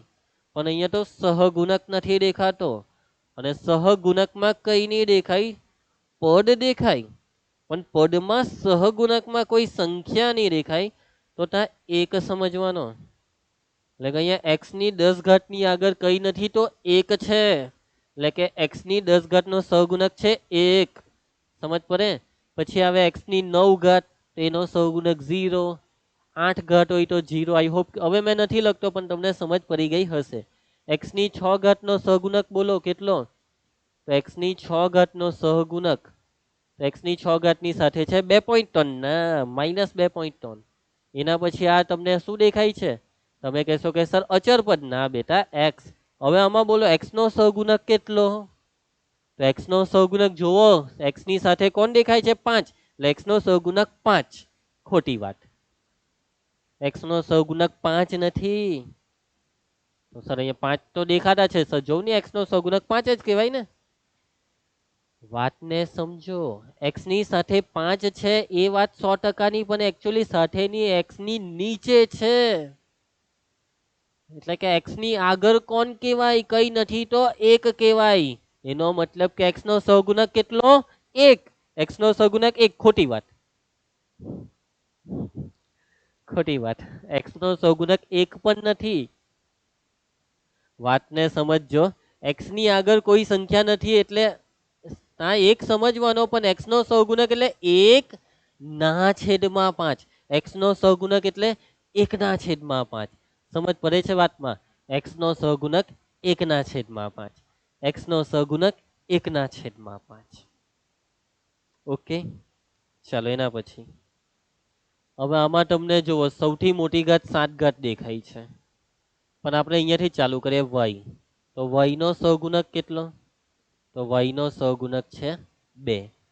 y ની 4 ઘાત નો સહગુણક, તો y ની 4 ઘાત સાથે કોઈ સંખ્યા નથી દેખાતી, કોઈ સંખ્યા નહીં દેખાય તો એક સમજવાનો. તો y ની 4 ઘાત નો સહગુણક કેટલો? 1. ખોટી વાત. y ની 4 ઘાત નો સહગુણક કેટલો? y ની 4 ઘાત નો સહગુણક -1. ચિહ્નને સાથે રાખો, કોઈ પણ સંખ્યાને એના ચિહ્નથી દૂર નહીં કરો, એ પાપ છે. એના પછી y² નો સહગુણક, y² નો સહગુણક, તો y² સાથે છે +2 ના છેદમાં 3. એના પછી તમને આમાં y વાળું પદ નથી દેખાતું, તો y નો સહગુણક 0. સોરી, y ની 3 ઘાત વાળું પદ નથી દેખાતું, તો y ની 3 ઘાત નો સહગુણક 0. એ તમે સમજી જો. હવે બધા દાખલામાં હવે એ નથી લખાવતો એમ, સમજ્યા? આ -3 એટલે અચર પદ, અને અચર પદ જે દેખાય તે પણ કોઈનો સહગુણક છે. કોનો? y ની 0 ઘાત નો સહગુણક છે. તો આ y ની 0 ઘાત નો સહગુણક કોણ છે? -3. સમજ પડે? ચિહ્નને સાથે રાખો.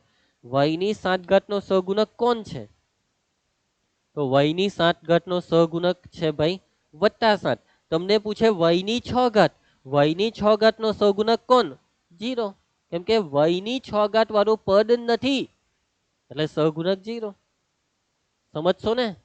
હવે આમાં જુઓ, ચલ x વાળી બહુપદી છે, એક જ પદ છે, અને જે પદ દેખાય છે તેમાં કોઈ ચલ નથી દેખાતો.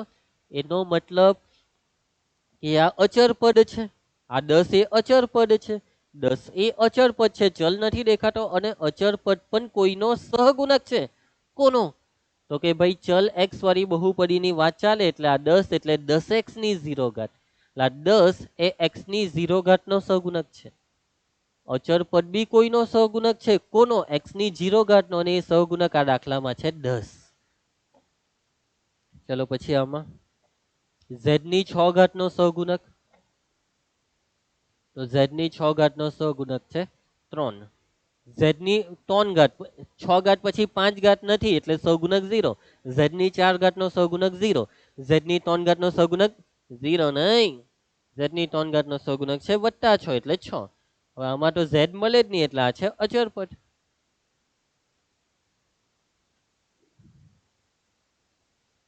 અચર પદ એટલે કે z ની 0 ઘાત નો સહગુણક કેટલો? તો z ની 0 ઘાત નો સહગુણક -π. ઓકે, ક્લિયર છે? ચલો આમાં u છે, સોરી, u ની 5 ઘાત નો સહગુણક. તો હમણાં થોડીક વાર પહેલા સમજાવ્યું એ રીતે આગળ કઈ નથી, તો 1 અને છેદને બી હાથે લેવાનું, એટલે u ની 5 ઘાત નો સહગુણક 1/5. u ની 4 ઘાત નો સહગુણક બોલો, બોલતા જાવો, સાથે જવાબ આપતા જાવો. બોલો કેટલો? 1/4 -1/4. કેટલા? -1/4. ચિહ્ન સાથે રાખો. u ક્યુબ નો સહગુણક બોલો. કોણ દેખાય છે તમને u ક્યુબ ની સાથે? 1/3. u ની 3 ઘાત નો સહગુણક 1/3. u² નો સહગુણક બોલો. u² નો સહગુણક કોણ દેખાય છે u² ની સાથે? -1/2. -1/2.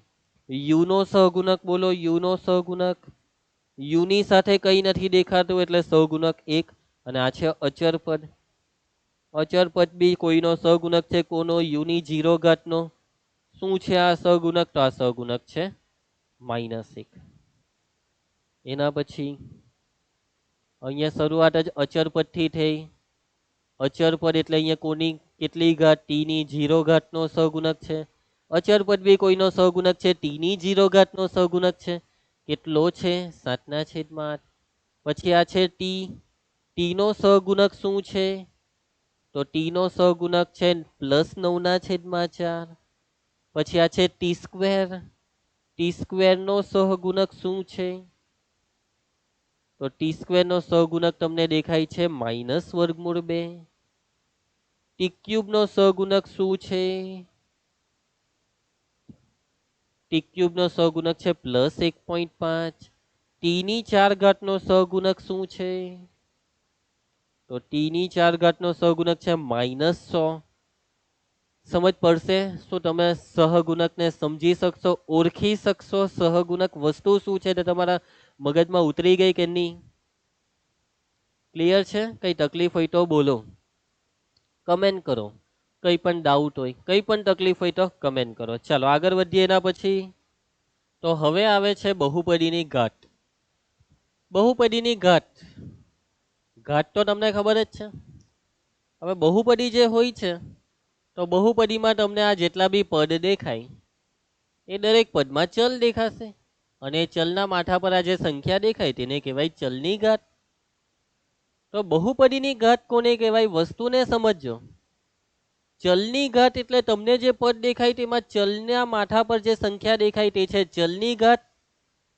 પણ બહુપદીની ઘાત એટલે, તો બહુપદીમાં જેટલા બી પદ છે તે દરેક પદમાં જેટલા બી ચલ છે તે દરેક ચલની જે ઘાત છે તેમાં સૌથી મોટી ઘાતને કહેવાય બહુપદીની ઘાત. બહુપદીની ઘાત એટલે આપેલ બહુપદીમાં ચલની મોટામાં મોટી ઘાતને તે બહુપદીની ઘાત કહેવાય. જેટલા બી ચલ છે તેમાં સૌથી મોટી ઘાત જે દેખાય તે સૌથી મોટી ઘાતને કહેવાય આપેલી બહુપદીની ઘાત. એટલે કે શોર્ટ એન્ડ સિમ્પલ, બહુપદીની ઘાત એટલે સૌથી મોટી ઘાત. બહુપદીની ઘાત એટલે સૌથી મોટી ઘાત. સૌથી મોટી ઘાતને કહેવાય બહુપદીની ઘાત. ઓકે, અહીંયા તમને નોંધ આપેલી છે.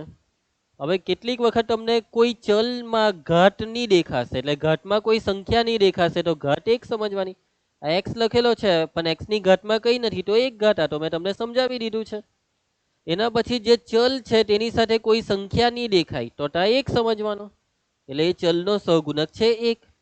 બહુપદીમાં ન આપેલ હોય તેવા કોઈ પણ પદના ચલનો સહગુણક 0. દાખલા તરીકે એક બહુપદી લખીએ 3x ની 5 ઘાત ઓછા 4, તો આમાં x ની 4 ઘાત વાળું પદ નથી તો x ની 4 ઘાતનો સહગુણક 0. x ની 3 ઘાત વાળું પદ નથી આમાં તો સહગુણક 0. x સ્ક્વેર વાળા પદનો સહગુણક 0, x નો સહગુણક 0. ક્લિયર? આ બધી વસ્તુ સમજાવી દીધેલી છે, કઈ નવું નથી. તો આપણે પાછું આવ્યા બહુપદીની ઘાત પર. બહુપદીની ઘાત એટલે સૌથી મોટી ઘાત. તો ચાલો આપણે કેટલા ક્વેશ્ચન સોલ્વ કર્યા. ચલો તમારે મને જવાબ આપવાના છે, બોલજો. આ દરેકના જવાબ બોલજો, ધ્યાનથી એ જવાબ આપજો. ચલો પહેલું, p ઓફ x બરાબર 3x નો વર્ગ વત્તા 2x વત્તા 6. બોલો આની ઘાત કેટલી? તો સૌથી મોટી ઘાત તમને કેટલી દેખાય છે? 2. આ એક ઘાત, અહીંયા x ની 0. તો જુઓ આ 0, 1 ને 2 સૌથી મોટી ઘાત એટલે કેટલી ઘાત? 2 ઘાત. સમજ પડે છે? પછી આમાં સૌથી મોટી ઘાત તો જુઓ આ 5 ઘાત ને અહીંયા y ની 0 ઘાત. તો 0 ને 5 તો સૌથી મોટી ઘાત એટલે 5. સમજ પડે છે ને? એના પછી આમાં સૌથી મોટી ઘાત, ચલો ફટાફટ જવાબ આપો. 10. ચલો એમાં આમાં, હવે આમાં તો જુઓ 10 જે છે તે તો આ ચલ x વાળી બહુપદી છે. તો 10 એટલે 10x ની 0 ઘાત લખાય, આવું મેં તમને સમજાવી દીધું છે. તો સૌથી મોટી ઘાત એટલે 0 ઘાત, એટલે બહુપદીની ઘાત 0. ચલો આમાં બહુપદીની ઘાત બોલો. સૌથી મોટી ઘાત 5, 4, 3, 2, 1 ને અહીંયા u ની 0. તો સૌથી મોટી ઘાત એટલે 5 ઘાત. પડે છે ને સમજ? ચલો આમાં સૌથી મોટી ઘાત એટલે કેટલી ઘાત? જુઓ અહીંયા x ની 0 ઘાત છે, આ 0 ને 1 સૌથી મોટી ઘાત એટલે 1 ઘાત. એટલે કે અહીંયા બહુપદીની ઘાત કેટલી આવશે? 1 આવશે. ચલો આમાં બહુપદીની ઘાત બોલો. સૌથી મોટી ઘાત તમે જોઈ શકો છો 2 ઘાત.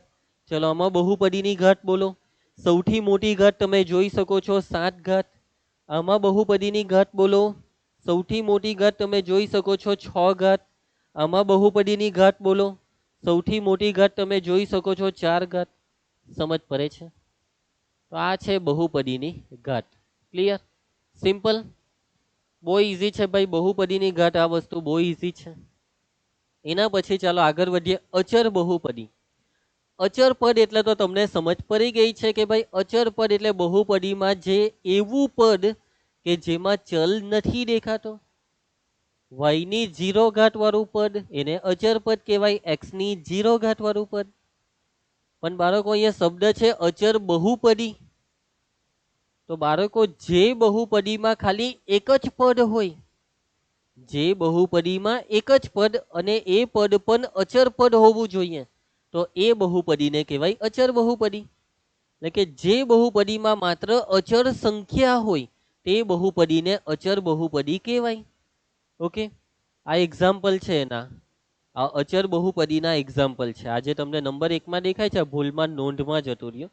એકચ્યુઅલી આ નોંધમાં નથી, આ એક્ઝામ્પલ છે. આ પહેલું એક્ઝામ્પલ p ઓફ x બરાબર -2, અચર બહુપદી. કેમ? કેમ કે ખાલી -2 જ દેખાય છે. પછી આ q ઓફ x બરાબર 5, અચર બહુપદી. r ઓફ y બરાબર 0, અચર બહુપદી. p ઓફ z બરાબર પાઈ, પાઈ પણ એક સંખ્યા જ છે. એટલે તમને અહીંયા ચલ નથી દેખાતા આખી બહુપદીમાં. બહુપદીમાં એક જ પદ દેખાય અને જે પદ દેખાય તે કોઈ સંખ્યા જ છે. તો એવી બહુપદીને કહેવાય અચર બહુપદી. કેવી બહુપદી કહેવાશે બાળકો? આને અચર બહુપદી. હવે બાળકો જ શૂન્ય પણ અચર બહુપદી છે, સાચી વાત? હા. તો અચર બહુપદી જે શૂન્ય છે તેને તમે શૂન્ય બહુપદી પણ કહી શકો. સમજજો, અચર બહુપદી એટલે જ્યાં તમને કોઈ સંખ્યા દેખાય તે અચર બહુપદી. તો 0 જે છે 0 તેને બી અચર બહુપદી કહેવાય, કેમ કે 0 એક સંખ્યા છે. એટલે કે આ જે બહુપદી છે તે અચર બહુપદી, પણ આ બહુપદીને અચર બહુપદીની સાથે સાથે તમે એને શૂન્ય બહુપદી પણ કહી શકો છો. એટલે કે શૂન્ય ને અચર બહુપદી તો કહેવાય, સાથે સાથે શૂન્ય ને શૂન્ય બહુપદી પણ કહેવાય. શૂન્ય ને શૂન્ય બહુપદી પણ કહેવાય. હવે સવાલ ઊભો થાય કે અચર બહુપદીની ઘાત કેટલી? અચર બહુપદીની ઘાત કેટલી?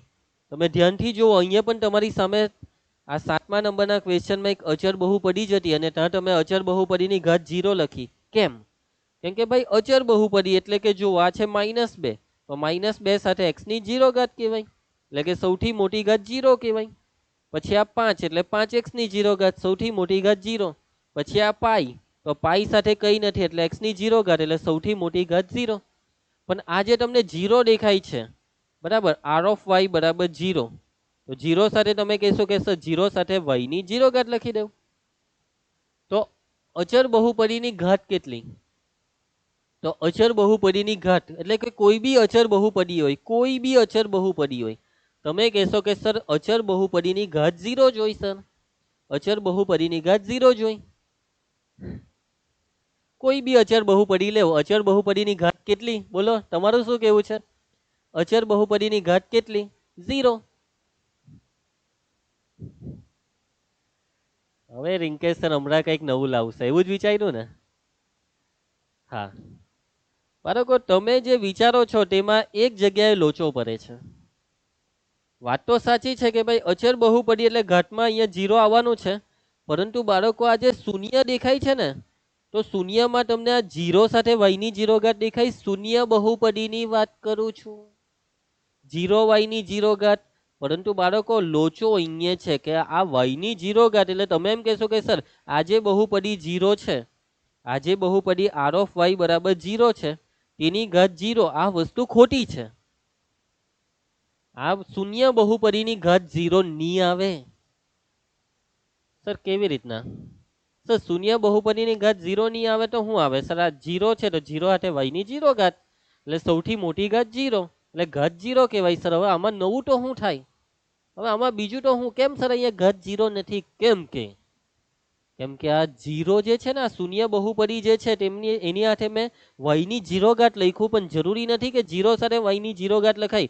y ની 1 ઘાત બી લખવું હોય તો લખી શકાય ને.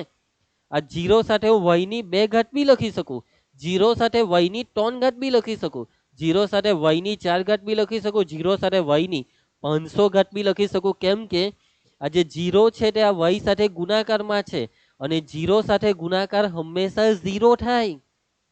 0 સાથે તમે કોઈ બી સંખ્યાને ગુનો, કોઈ પણ ચલને ગુનો તો એ જવાબ 0 આવે. 0 સાથે કોઈનો બી ગુણાકાર 0 થાય, એટલા માટે હું 0 ને કોઈની બી સાથે ગુણી શકું છું. હું 0 સાથે y ની 0 ઘાત બી લખી શકું, 0 સાથે y ની 1 ઘાત બી લખી શકું, 0 સાથે y સ્ક્વેર બી લખી શકું, 0 સાથે y ક્યુબ બી લખી શકું, 0 સાથે y ની 500 ઘાત બી લખી શકું, 0 સાથે y ની 1 લાખ ઘાત લખી શકું, 0 સાથે y ની 1 કરોડ ઘાત લખી શકું, 0 સાથે y ની 500 કરોડ ઘાત લખી શકું. તો અહીંયા તકલીફ હું પડી તે હવે તમને કદાચ સમજ પડી હશે કે હવે હું જો 0 સાથે y² લખું તો આની ઘાત કેવા હે 2, 0 સાથે y ની 4 ઘાત લખું તો આની ઘાત કેવા હે 4. એનો મતલબ કે આ ઘાત તો બદલાયા કરે, હું જે 0 સાથે જે વસ્તુને લખું એ પ્રમાણે ત્યાં ઘાત આવે. તો સાચી ઘાત કઈ? હવે જો હું 0 y આ જે શૂન્ય બહુપદી છે ને એમ કેમ કે ભાઈ શૂન્ય બહુપદીની 4 ઘાત, તો આ 2 ને ખોટું લાગી જાય કે ભાઈ મેં કેમ નહીં, આ 500 ને ખોટું લાગી જાય મેં કેમ નહીં. એટલા માટે બાળકો શૂન્ય બહુપદીની કોઈ ઘાત નહીં આવે, શૂન્ય બહુપદીની કોઈ ઘાત જ નહીં આવે, કેમ કે આવો લોચો પડે છે. હવે આ લોચાનું સોલ્યુશન પણ નથી કે આ શૂન્ય બહુપદીની ઘાત આપીએ તો આપીએ શું, કે ઘણી બધી ઘાત આપી શકાય. હવે ઘણી બધી ઘાતને આ બધી જ ઘાતને તો શૂન્ય બહુપદીની ઘાત નહીં કહી શકાય ને. ઘાત એ કોઈ ચોક્કસ જવાબ હોવો જોઈએ, કોઈ એક ફિક્સ જવાબ, અને અહીંયા કોઈ ફિક્સ જવાબ નથી આપી શકાતો. એટલે કે શૂન્ય બહુપદીની કોઈ ઘાત નથી, મતલબ કે શૂન્ય બહુપદીની ઘાત અવ્યાખ્યાયિત, શૂન્ય બહુપદીની ઘાત અવ્યાખ્યાયિત, શૂન્ય બહુપદીની ઘાત અવ્યાખ્યાયિત. પણ શૂન્ય સિવાયની જેટલી પણ બહુપદી છે તેની ઘાત 0. શૂન્ય બહુપદી સિવાયની તમામ અચર બહુપદીની ઘાત 0, અચર બહુપદીની ઘાત 0. પણ જો એ શૂન્ય બહુપદી ન હોય તો, અને જો બહુપદી શૂન્ય બહુપદી છે તો એની ઘાત અવ્યાખ્યાયિત. અવ્યાખ્યાયિત એટલે એનો કોઈ ચોક્કસ જવાબ નથી. ઓકે, આ વસ્તુ સમજ પડશે. આગળ વધીએ તો આપણે, ચાલો નેક્સ્ટ. હવે આવે એકપદી, દ્વિપદી, ત્રિપદી. જેવો નામ તેવો મતલબ, જેવું નામ તેવો મતલબ. એકપદી એટલે એક જ પદ, દ્વિપદી એટલે 2 પદ, ત્રિપદી એટલે 3 પદ. એકપદી એટલે એક જ પદ હોય તેને એકપદી કહેવાય. જે બહુપદીમાં એક જ પદ હોય. હવે તમે આ બહુપદીને જોવો, આ એક જ પદ છે, આમાં બી એક જ પદ છે. તમે એમ કહો ના સર આ એક નથી 2 છે સર, આ 4 એ પહેલું ના x એટલે બીજું, થયા ને 2. યાર તમે બહુ મજાક કરો યાર મારી સાથે, આવું મજાક નહીં કરવાનું યાર. અને જેવું કોઈ વત્તા ઓછાનું ચિહ્ન આવે ત્યારે પદ બદલાય. બરાબર સમજ પડે છે તમને? વાતમાં સમજ પડે છે? જેવું કોઈ ચિહ્ન વત્તા કે ઓછાનું આવે ત્યારે પદ બદલાય. એટલે કે એક જ પદ વાળી આ 3 એ 3 બહુપદી છે, એટલે આ 3 એ 3 બહુપદી છે એકપદી, કેમ કે એમાં એક જ પદ છે. દ્વિપદી એટલે 2 પદ વાળી બહુપદી, એટલે એમાં એક્ઝેક્ટ 2 પદ હશે. 2 પદ વાળી બહુપદી દ્વિપદી. જોવો આમાં 2 પદ છે, 1 ને 2. પહેલું છે 6y, બીજું છે -8. આ પણ દ્વિપદી છે, આ છે આનું પહેલું પદ અને આ છે આનું બીજું પદ. સમજ પડે છે વાતમાં? 2 પદ છે. ત્રિપદીમાં 3 પદ, જે બહુપદીમાં 3 પદ હોય તેને કહેવાય ત્રિપદી. 1 2 3, 1 2 3, એટલે આ બંને બહુપદી છે ત્રિપદી. ઓકે, ક્લિયર છે? ખ્યાલ આવશે? ચાલો, હવે મેઇન વસ્તુ હવે આવે સુરેખ બહુપદી. સૌથી અગત્યની વસ્તુ સુરેખ બહુપદી. હવે બહુપદીના જે આ પ્રકાર છે તે ઘાતને આધારે છે, ઘાતને આધારે પ્રકાર.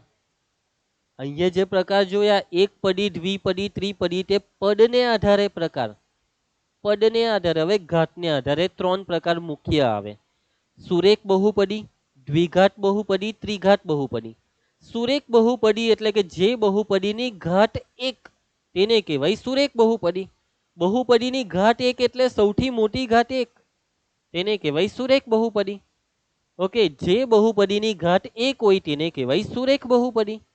તો આ જે બહુપદી લખેલી છે 5x - 2 તે છે સુરેખ બહુપદી, કેમ કે આમાં x ની 1 ઘાત ને અહીંયા x ની 0 ઘાત, એટલે સૌથી મોટી ઘાત એટલે આ 1, અને સૌથી મોટી ઘાત 1 હોય એટલે કે બહુપદીની ઘાત 1 કહેવાય, અને 1 ઘાત વાળી બહુપદી એટલે સુરેખ બહુપદી. શું આને સુરેખ બહુપદી કહેવાય? તમે કહેશો કે ના સર આને કેવી રીતના સુરેખ બહુપદી કહેવાય, આમાં તો એક જ પદ છે. બેટા ઘાતને જોવો, અહીંયા y ની ઘાત કઈ નથી તો 1 કહેવાય. એક જ પદ છે એટલે સૌથી મોટી ઘાત એટલે આ જ 1 એ જ સૌથી મોટી ઘાત, અને 1 ઘાત વાળી બહુપદી એટલે સુરેખ બહુપદી. હવે બાળકો આ જે સુરેખ બહુપદી છે, દ્વિઘાત છે, ત્રિઘાત, એના પણ સ્વરૂપ આવે, એના આપણે સ્વરૂપ જોવાના, અને આ સ્વરૂપને કહેવાય વ્યાપક સ્વરૂપ. એટલે કે એવું સ્વરૂપ કે જે સ્વરૂપમાં કોઈ પણ સુરેખ બહુપદી ગોઠવાયેલી હોય છે. કોઈ બી સુરેખ બહુપદી કેવી રીતે ગોઠવાયેલી હોય છે તે સ્વરૂપ જોવાના. તો બાળકો એ સ્વરૂપમાં જુઓ, સુરેખ બહુપદીમાં x ની સૌથી મોટી એક ઘાત આવે. હવે આ જે x ની એક ઘાત વાળું પદ છે તેને કોઈ સહગુણક હશે જ. જે રીતે આમાં x ની આગળ છે 5, આમાં y ની આગળ છે 1/√2. કોઈ બી ચલ હોય તેની સાથે સહગુણક કંઈક તો હશે જ. તો એ સહગુણકને આપણે એ નામ આપી દઈએ. અને પછી આ x પછી કોઈ અચર પદ હશે. કયું પદ હશે? અચર પદ. એક ઘાત વાળા પદ પછી 0 ઘાત વાળું પદ આવે, એટલે કે અચર પદ. અને એ અચર પદને આપણે બી નામ આપ્યું અને ચિહ્ન મૂક્યું વત્તા. તો બાળકો કોઈ પણ સુરેખ બહુપદી આ સ્વરૂપમાં હોય છે. બરાબર. આ જે સ્વરૂપ છે તેમાં આ જે એ છે તે છે x નો સહગુણક અને આ બી છે અચર પદ. તમે કહેશો કે સર આ જે બહુપદી સેકન્ડ છે તે આ સ્વરૂપમાં નથી. મતલબ કે તમે એ અને બી ની જુદી જુદી કિંમત લેવો તો તમને ઘણી બધી સુરેખ બહુપદી મળશે. દાખલા તરીકે a બરાબર 5 લઈએ તો 5x ને b બરાબર લીધું 3 તો 5x વત્તા 3 એ સુરેખ બહુપદી છે. a બરાબર લેવું 4/5 x અને b ની કિંમત લઈ લો -√2 તો આ છે સુરેખ બહુપદી. તો શું આને સુરેખ બહુપદી ના કહેવાય? કહેવાય. કેમ કે આમાં તમે b ની કિંમત 0 લીધી કહેવાય. સમજ પડે છે કે આજે a છે તેની કિંમત 1/√2 લઈ લઉં ને b ની કિંમત 0, એટલે આ બહુપદી બની ગઈ 1/√2 y. x ની જગ્યાએ y પણ આવી શકે. બરાબર. અને આ b ની કિંમત 0 એટલે 1/√2 માની લો કે x લીધા પછી વત્તા 0 અને વત્તા 0 આવે તો એને કાઢી નાખવાના એટલે 1/√2x અથવા 1/√2y. સમજ પડે છે? એટલે કે જે સુરેખ બહુપદી છે, જે સુરેખ બહુપદી છે તે સુરેખ બહુપદીનું વ્યાપક સ્વરૂપ છે ax વત્તા b. હવે તમારા મનમાં એવો બી સવાલ થશે કે સર જો આમાં b ની કિંમત આમાં 0 છે. ચલો સર આપણે એક કામ કરીએ, આપણે એક બહુપદી બનાવીએ એમાં a ની કિંમત 0 લઈ લઈએ અને b ની કિંમત 3 લઈ લઈએ તો આ થઈ ગયું 0x વત્તા 3. હવે 0 ગુણ્યા x તો 0 જ થાય, 0 સાથે ગુણાકાર 0 જ થાય એટલે 0 વત્તા 3 એટલે 3. તો શું આને સુરેખ બહુપદી તમે કહેશો? આ 0x વત્તા 3 ને તમે સુરેખ બહુપદી કહેશો? અરે ના. કેમ કે આમાં સાદુરૂપ આપવાથી જવાબ 3 આવ્યો અને 3 એ ભલે બહુપદી છે પણ 3 એ સુરેખ બહુપદી નથી, 3 એ અચર બહુપદી છે. સુરેખ બહુપદીનો નિયમ છે કે મોટામાં મોટી એક ઘાત અને અચર બહુપદી આ જે 3 છે એટલે 3x ની 0 ઘાત, એટલે આમાં ઘાત 1 નથી. વાતમાં સમજ પડે? એટલે મતલબ શું ખબર કે આ b ની કિંમત તમારે જે લેવી હોય તે લેવો. આ b ની કિંમત 0 લેવી હોય તો 0 લેવું, 5, 10, 25, 500 √2 √7 1/3 2/7 પાઈ જે લેવી હોય તે લેવો. આ a ની કિંમત બી જે લેવી હોય તે લેવો. આ a ની કિંમત બી કોઈ બી સંખ્યા તમે લઈ લેવો 5, 10, 7, -3, -2, 14, 5/8, 3/4, -2/7 √5. આ a ની કિંમત બી જે લેવી હોય તે લેવો પણ 0 નહીં લેતા. આ a ની કિંમત 0 નહીં, અહીંયા a નોટ ઇક્વલ ટુ 0. આ જે ax વત્તા b છે એમાં a અને b શું છે? કોઈ સંખ્યા છે. કેવી સંખ્યા? વાસ્તવિક સંખ્યા. કેમ કે a અને b ની જે કિંમત લેવી હોય તે લેવાય અને આ ઘણી બધી કિંમતો એ વાસ્તવિક સંખ્યા કહેવાય. a અને b વાસ્તવિક સંખ્યા છે. a અને b વાસ્તવિક સંખ્યા છે. પરંતુ શરત એટલી કે આ a ની કિંમત 0 નહીં લેતા, b ની કિંમત 0 લેવાની પૂરેપૂરી છૂટ. સમજ પડશે બાળકો? કેમ કે જો આપણે આ a ની કિંમત 0 લઈ લઈએ તો આ બહુપદીમાં x વાળું પદ જતું રહેશે, ગાયબ થઈ જશે, ભાગી જશે. અને જો x વાળું પદ જ નહીં હોય તો પછી તમે આ બહુપદીને સુરેખ બહુપદી ના કહી શકો. એટલા માટે એના પછી દ્વિઘાત બહુપદી. દ્વિઘાત જેવો નામ તેવો મતલબ. દ્વિઘાત એટલે બે ઘાત વાળી. બે ઘાત વાળી બહુપદીને દ્વિઘાત બહુપદી કહેવાય. સિમ્પલ એકદમ. બે ઘાત વાળી બહુપદી. કેટલી ઘાત વાળી બહુપદી? બે ઘાત વાળી બહુપદી. અહીંયા એક્ઝામ્પલ છે જુઓ, 2x² ઓછા 3x વત્તા 5. સૌથી મોટી ઘાત જુઓ, 0 ઘાત, 1 ઘાત ને 2 ઘાત છે તો સૌથી મોટી ઘાત 2 એટલે આને કહેવાય દ્વિઘાત બહુપદી. એવી રીતના આમાં બી સૌથી મોટી ઘાત છે 2 એટલે આ પણ દ્વિઘાત બહુપદી છે. સમજ પડે છે વાતમાં? હવે દ્વિઘાત બહુપદીનું વ્યાપક સ્વરૂપ લખવું હોય તો દ્વિઘાત એટલે x ની 2 ઘાત થી ચાલુ થાય ને x ની 2 ઘાત પછી x વાળું પદ આવે પછી અચર પદ આવે. હવે કોઈ પણ x દેખાય તેની સાથે સહગુણક બી હશે જ. તો આ x² નો સહગુણક એટલે a, આ x નો સહગુણક એટલે b અને અચર પદ એટલે c. તો આ છે દ્વિઘાત બહુપદીનું વ્યાપક સ્વરૂપ. કોઈ બી દ્વિઘાત બહુપદી આ જ સ્વરૂપમાં હોય. તમે આમાં abc ની જુદી જુદી કિંમત લેવો એટલે તમને ઘણી બધી નવી નવી દ્વિઘાત બહુપદી મળશે. પણ શરત એટલી કે આ a ની કિંમત 0 નહીં લેવાય. કેમ કે આમાં a ની કિંમત જો 0 નાખીએ તો આ પદ જ આખું 0 થઈ જાય અને આ જો પદ 0 થઈ ગયું તો આ બહુપદી દ્વિઘાત ના કહેવાય. એટલે બધામાં એક શરત ફિક્સ કે a નોટ ઇક્વલ ટુ 0. આ x² ની સાથે જે a દેખાય છે તેની કિંમત 0 નહીં. ઓકે, ક્લિયર છે, સમજ પડશે. એવી રીતના સેમ ટુ સેમ ત્રિઘાત બહુપદી એટલે કે જે બહુપદીની ઘાત 3 હોય તેને ત્રિઘાત બહુપદી કહેવાય. જેવો નામ તેવો મતલબ. 3 ઘાત વાળી બહુપદી એટલે ત્રિઘાત બહુપદી. આ છે એના એક્ઝામ્પલ. સૌથી મોટી ઘાત તમને 3 દેખાય જ જશે એટલે આ ત્રિઘાત બહુપદી છે. ઓકે, એનું વ્યાપક સ્વરૂપ કઈ નહીં, 3 ઘાત થી ચાલુ કરવાનું. ત્રિઘાત એટલે 3 ઘાત, x ની 3 ઘાત, 3 ઘાત પછી 2 ઘાત આવે, પછી 1 ઘાત એટલે x આવે ને પછી અચર પદ. પછી સહગુણક તરીકે abcd લખવા માંડો, a અહીંયા વત્તા b વત્તા c ને છેલ્લે અચર પદ વત્તા d. આ છે વ્યાપક સ્વરૂપ. આ a ની કિંમત 0 નહીં લેવાય કેમ કે જો તમે a ની કિંમત 0 લઈ લો તો આ 3 ઘાત વાળું પદ બહુપદીમાંથી ગાયબ થઈ જાય. પછી આને તમે ત્રિઘાત નહીં કહી શકો. સમજ પડે છે? બોલો, કમેન્ટ ની અંદર કહેજો. ની સમજ પડે તો બી કહેજો.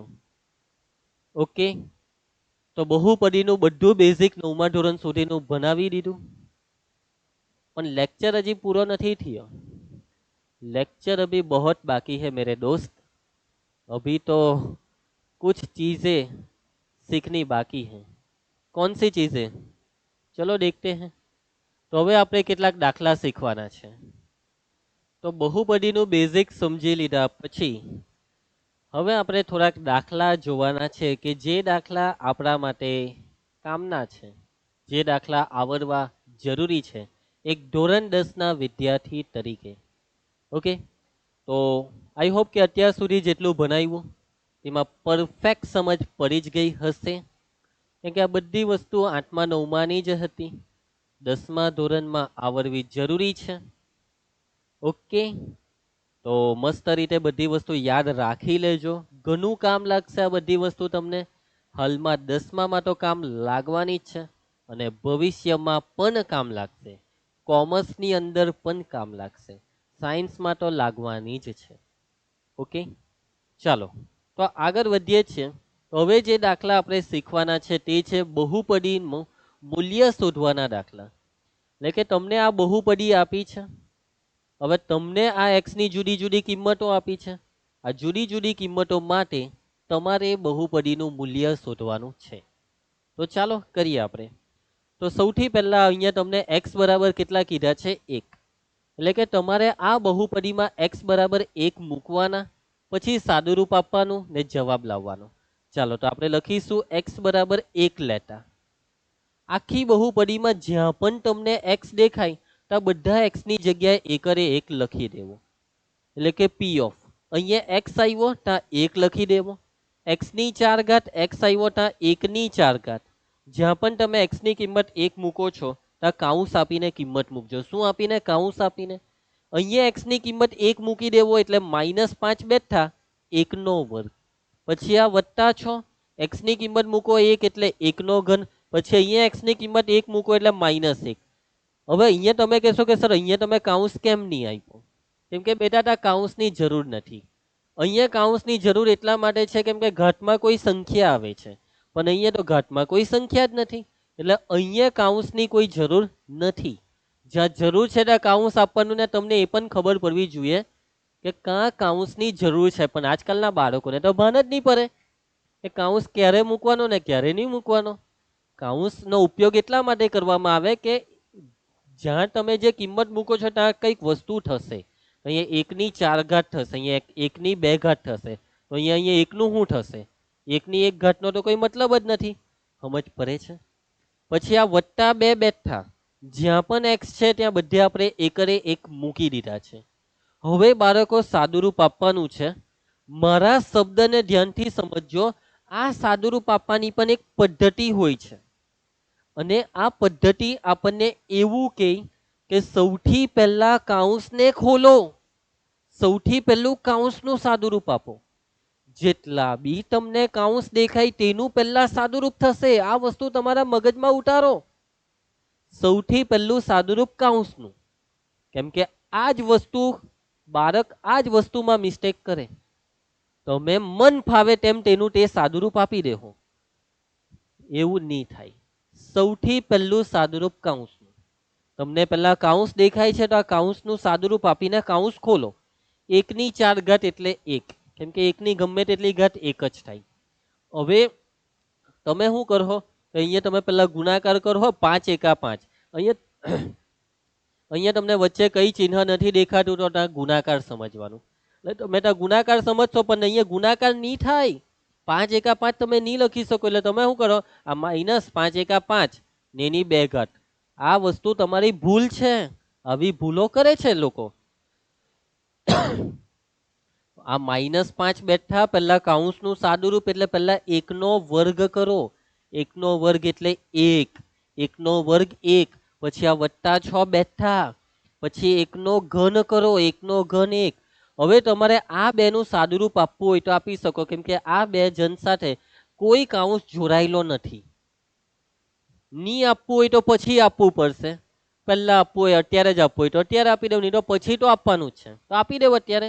હવે અહીંયા ચિહ્નના નિયમ, આ સરવાળા બાદબાકીના ચિહ્નના નિયમ એવું કહે કે જુદા ચિહ્ન હોય તો બાદબાકી થાય. 2 માંથી 1 જાય તો 1 અને જવાબને મોટી સંખ્યાનું ચિહ્ન આપવાનું. મોટા છે 2 એટલે 2 નું +1 ને. પણ પબ્લિક ભૂલ કરે, વત્તા ઓછા ઓછા થાય સર એટલે અહીંયા ઓછા લખવાના. સમજ પડે છે વાતમાં? હવે આ એક સાથે કોઈ કાઉન્સ નથી અને આ +1 સાથે કોઈ કાઉન્સ નથી, તો તમે આ બેનું સાદુરૂપ આપી શકો છો આ સ્ટેપની અંદર. આપવું હોય તો આપી દેવો, નહીં આપવું હોય તો પછી તો આપવું જ પડશે. અત્યારે નહીં આપવું હોય તો વાતમાં સમજ પડે હું શું કહેવા માંગુ કે આ +1. હવે પબ્લિક ભૂલ શું કરે, 1 - 5 કરે. બેટા પહેલા આ કાઉન્સને તો ખોલ. જ્યાં સુધી તો આ કાઉન્સને નહીં ખોલે ત્યાં સુધી તો આ બેનું કંઈ નહીં કરી શકે. તો કાઉન્સ વગરના પદ એટલે આ +1 ના +1 થાય +2. સમજ પડે છે વાતમાં? હવે તમારે આ બેનો ગુણાકાર કરવાનો. પહેલા ઘાતનું સાદુરૂપ આપવાનું, પછી ગુણાકાર થાય. પહેલા આ 2 ઘાતનું સાદુરૂપ આપ્યું, હવે એ 2 ઘાત નથી એટલે હવે ગુણાકાર થાય. એટલે ઓછા આ ગુણાકાર કરો 5 એકા 5, પછી આ વત્તા, હવે ગુણાકાર કરો અહીંયા 6 એકા 6. સમજ પડે છે વાતમાં? હવે આ +1 લખી નહીં દેતા, પટી ગયું. આ 1 ને 1 2 થઈ ગયેલા છે. હવે બાળકો, હવે અહીંયાથી તમને એક જ સ્ટેપમાં પટી જાય એવું જ છે. આ 2 - 5 એટલે -3, -3 + 6 એટલે +3. સમજ પડી? કેટલાકને નહીં પડી હશે. તો આવા બાળકોને મેં જે સલાહ આપેલી હતી કે સરખા ચિહ્નનો પહેલા સરવાળો પટાઈ દેવો. આ +6 છે ને આ +2 છે, આ બેનું પટાઈ દેવું સરવાળો. 6 ને 2 8 એટલે આ +8 લખી દેવો. ના વૈધા તે -5 ને હવે નીચે ઉતારો ને હવે આ બેની બાદબાકી કરી નાખો. 8 - 5 એટલે 3. આવી રીતના બી 3 આવે. એટલે આ સાદુરૂપ તમારા પર છે કે તમને કઈ રીતના ફાવે. આ તો મેં તમને આગળ બી કીધેલું. તો બાળકો આ છે સાદુરૂપ આપવાની પદ્ધતિ. આવી રીતના સાદુરૂપ આપવું પડે પરીક્ષામાં. જો તમે મન ફાવે તે રીતના સાદુરૂપ આપો તો લોચા પડશે. હવે આપણે x ની કિંમત -1 લેવાની છે તો લખવાનું x બરાબર -1 લેતા અને x ની કિંમત -1 મૂકી દેવો ને સાદુરૂપ આપો. જ્યાં બી x દેખાય ત્યાં બધે -1 મૂકો. p of -1 બરાબર -1 ની 4 ઘાત -5 -1 નો વર્ગ +6 -1 ની 3 ઘાત ઓછા -1. હવે અહીંયા કાઉન્સ આપવું પડે. તમે કહેશો કે સર જ્યારે તમે અહીંયા x ની કિંમત 1 લખેલી ત્યાં તો કાઉન્સ આપેલો નહીં, તો અહીંયા કેમ કાઉન્સ આપો છો? કેમ કે બેટા હવે અહીંયા જુઓ આગળ માઇનસનું ચિહ્ન છે, એવું જ માઇનસ અહીંયા બી છે ને -1 નું બીજું માઇનસ, એટલે 2 માઇનસ ભેગા થાય છે. જ્યારે બી 2 ચિહ્ન આ રીતે ભેગા થાય ત્યારે કાઉન્સ દ્વારા એને અલગ કરવા પડશે. અહીંયા કાઉન્સ આપવો પડશે, પછી આને -1 એવું કોઈ ચિહ્ન નહીં આવે. એટલે કે જ્યારે 2 ચિહ્ન ભેગા થાય ત્યારે કાઉન્સ આપવો પડશે તમારે. ના છેલ્લા +2 બાકી છે તે લખી દઈએ. વાતમાં સમજ પડે છે? વસ્તુને સમજો યાર તમે. આ જીની વસ્તુમાં જ બાળક લોચા મારે છે. આટલી મોટી ઉંમરે. યસ, તમે બહુ મોટી ઉંમરના છો આ દાખલા કરવા માટે. આ વસ્તુ તમારા મગજમાં ક્લિયર કટ ખબર હોવી જ જોઈએ તમને. સમજી લેવો હજી બી, પછી જ્યારે ચેપ્ટર ચાલુ થશે ત્યારે પછી તમને લોચા નહીં પડવા જોઈએ. એટલે અત્યારે વ્યવસ્થિત સમજી લેજો. અને બીજી એક વસ્તુ કે માઇનસ આવે એટલે સાવધાન થઈ જવાનું. માઇનસ આવ્યું એટલે સાવધાન. માઇનસમાં એકદમ સાવધાન થઈ જવાનું, એકદમ. બરાબર. માઇનસ આવે એટલે એકદમ એલર્ટ થઈ જવાનું, પૂરેપૂરું ફોકસ.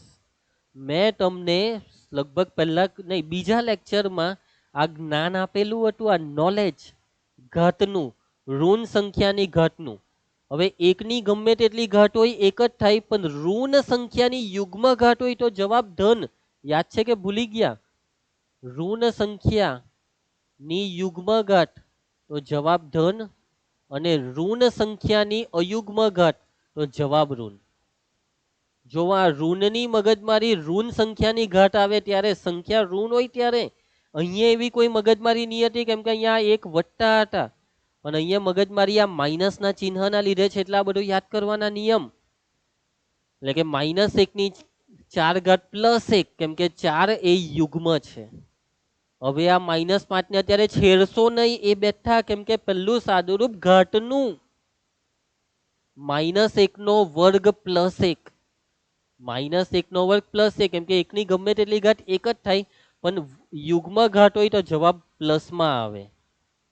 +6 બેઠા, -1 ની 3 ઘાત, એકની ગમે તેટલી ઘાત એક, પણ આ 3 એ અયુગ્મ એટલે અહીંયા માઇનસ આવશે. ઋણ સંખ્યાની અયુગ્મ ઘાત એટલે જવાબને ઋણ ચિહ્ન. હવે અહીંયા ઘાતમાં કઈ નથી, કઈ નથી એટલે 0 એવું નથી કહેવા માંગતો. અહીંયા ઘાતમાં કઈ નથી એટલે હવે કાઉન્સને ખોલો. હવે બે ઓછા ભેગા થાય એટલે એ ગુણાકાર કહેવાય, એટલે ચિહ્નનો ગુણાકારનો નિયમ લાગે. ઓછા ઓછા ગુણાકારનો નિયમ, ઓછા ઓછા વત્તા, એટલે અહીંયા વત્તા લખવાનું. સમજ પડે છે વાતમાં? પછી આ +2 આ 1 ને આ +2 બેઠા. સમજ પડી? જેના જેના કાઉન્સ ખુલી ગયા છે તેનું સાદુરૂપ આપી દેવો. જોવો અહીંયા કાઉન્સ લાગેલું છે એટલે આ -5 ને છેડતા નહીં, કે 1 - 5 ની કરી નાખતા તમે નહીં કરી શકો જ્યાં સુધી આ -5 સાથે આ 1 ગુણાકારમાં છે ત્યાં સુધી નહીં થાય. એટલે આ 1, આ +1 એટલે 2 ને 2 ને 2 4, 1 ને 1 2 ને 2 4. સમજ પડી? અહીંયા 4. હવે આનું સાદુરૂપ હવે થશે એટલે આ -5 × 5. પછી હવે જોજો આ ગુણાકારનો નિયમ શીખવાલો ને, 6 × 6, અને નિયમ પ્રમાણે વત્તા ઓછા ઓછા એટલે ઓછા લખવાનું. વાતમાં સમજ પડે? વત્તા ઓછા ઓછા થાય, અહીંયા ગુણાકાર લાગે, સરવાળો બાદબાકી નહીં, ગુણાકાર લાગે, એટલે ગુણાકારનો નિયમ. ચલો હવે આ સાદુરૂપમાં જો આ 4 ને બેઠા લખું છું, આ બંને માઇનસ વાળા છે એટલે એનો સરવાળો કરી નાખીએ. 6 ને 5 11. હવે આ બેવનું જ જો માઇનસ હોય તો જવાબ 11 ને બી માઇનસ આવે. 4 - 11 થશે 7, પણ 11 મોટા એટલે -7. સમજ પડશે? આવડવું જોઈએ, આવડવું જ જોઈએ, થવું જ જોઈએ તમારાથી. એટલે આ વસ્તુ તમારે જાતે કરવાની છે, આ ઉતારવાની નથી બોર્ડ પરથી કે PDF માંથી. જાતે જ કરવાનું છે આ બધી વસ્તુ તમારે, દરેક સ્ટેપને તમારી રેગ્યુલર નોટબુકમાં.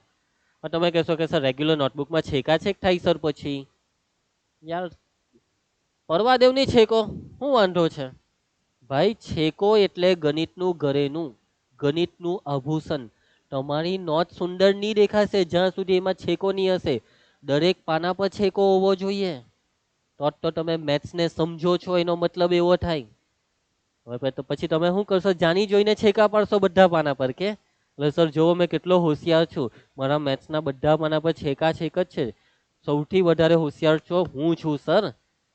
એટલે કે તમે પોતાની જાતને બહુ હોશિયાર સમજશો છેકા પાડીને. એવું નથી. જે છેકો પાડવો પડ્યો, જ્યાં ભૂલ પડી તમે છેકો પાડ્યો, ત્યાં તમે ગણિતને સમજ્યા છો. બરાબર? એટલે પડવા દેવો. ઘણા શું કરશે, નોટની અંદર પેલા પેન્સિલથી દાખલો ગણશે, પછી પેન્સિલથી જવાબ આવી જાય, પછી છેકીને પાછો બોલપેનથી ગણશે, અથવા બોલપેનથી એના પર ચિત્રકામ કરે અને પછી રબરથી પેન્સિલથી લખેલું ભૂસે. ભાઈ આટલો બધો સમય ક્યાંથી આવે તમારી પાસે? આ સમય આવે ક્યાંથી? એમ કે પેલા પેન્સિલથી લખવાનું, પછી એના પર બોલપેનથી ચીતરીને પછી પેન્સિલથી લખેલું ભૂસી કરવાનો. આટલો બધો ટાઈમ આવ્યો ક્યાંથી તમારી પાસે? આટલો બધો ટાઈમ 10મા ધોરણના વિદ્યાર્થી પાસે નથી, જે તમે સમયને બરબાદ કરો છો પેન્સિલથી લખીને પછી બોલપેનથી જ ચીતરવામાં. ઘણા શું કરશે? ઘણા મોટે ભાગે છોકરીઓ આવી જોઈ, છોકરાઓમાં મેં ઓછું જોયું, પણ છોકરીઓ મોટા ભાગની આવી જોઈ. તો પહેલા પેન્સિલથી ચીતરીને બોલપેનથી એના પર ચિત્રકામ કરે, અથવા રફ પાનામાં પહેલા આખો દાખલો ગણે, પછી જવાબ આવે તો એને રેગ્યુલર નોટમાં ઉતારે. તમારામાં હિંમત નહીં આવે આવી રીતના.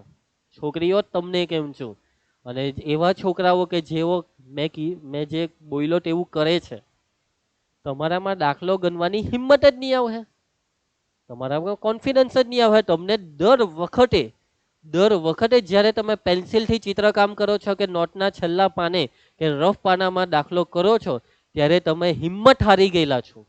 તમને તમારી જાત પર વિશ્વાસ નથી કે તમે પહેલી ટ્રાયમાં સાચો જવાબ લાવવા માટે કેપેબલ છો.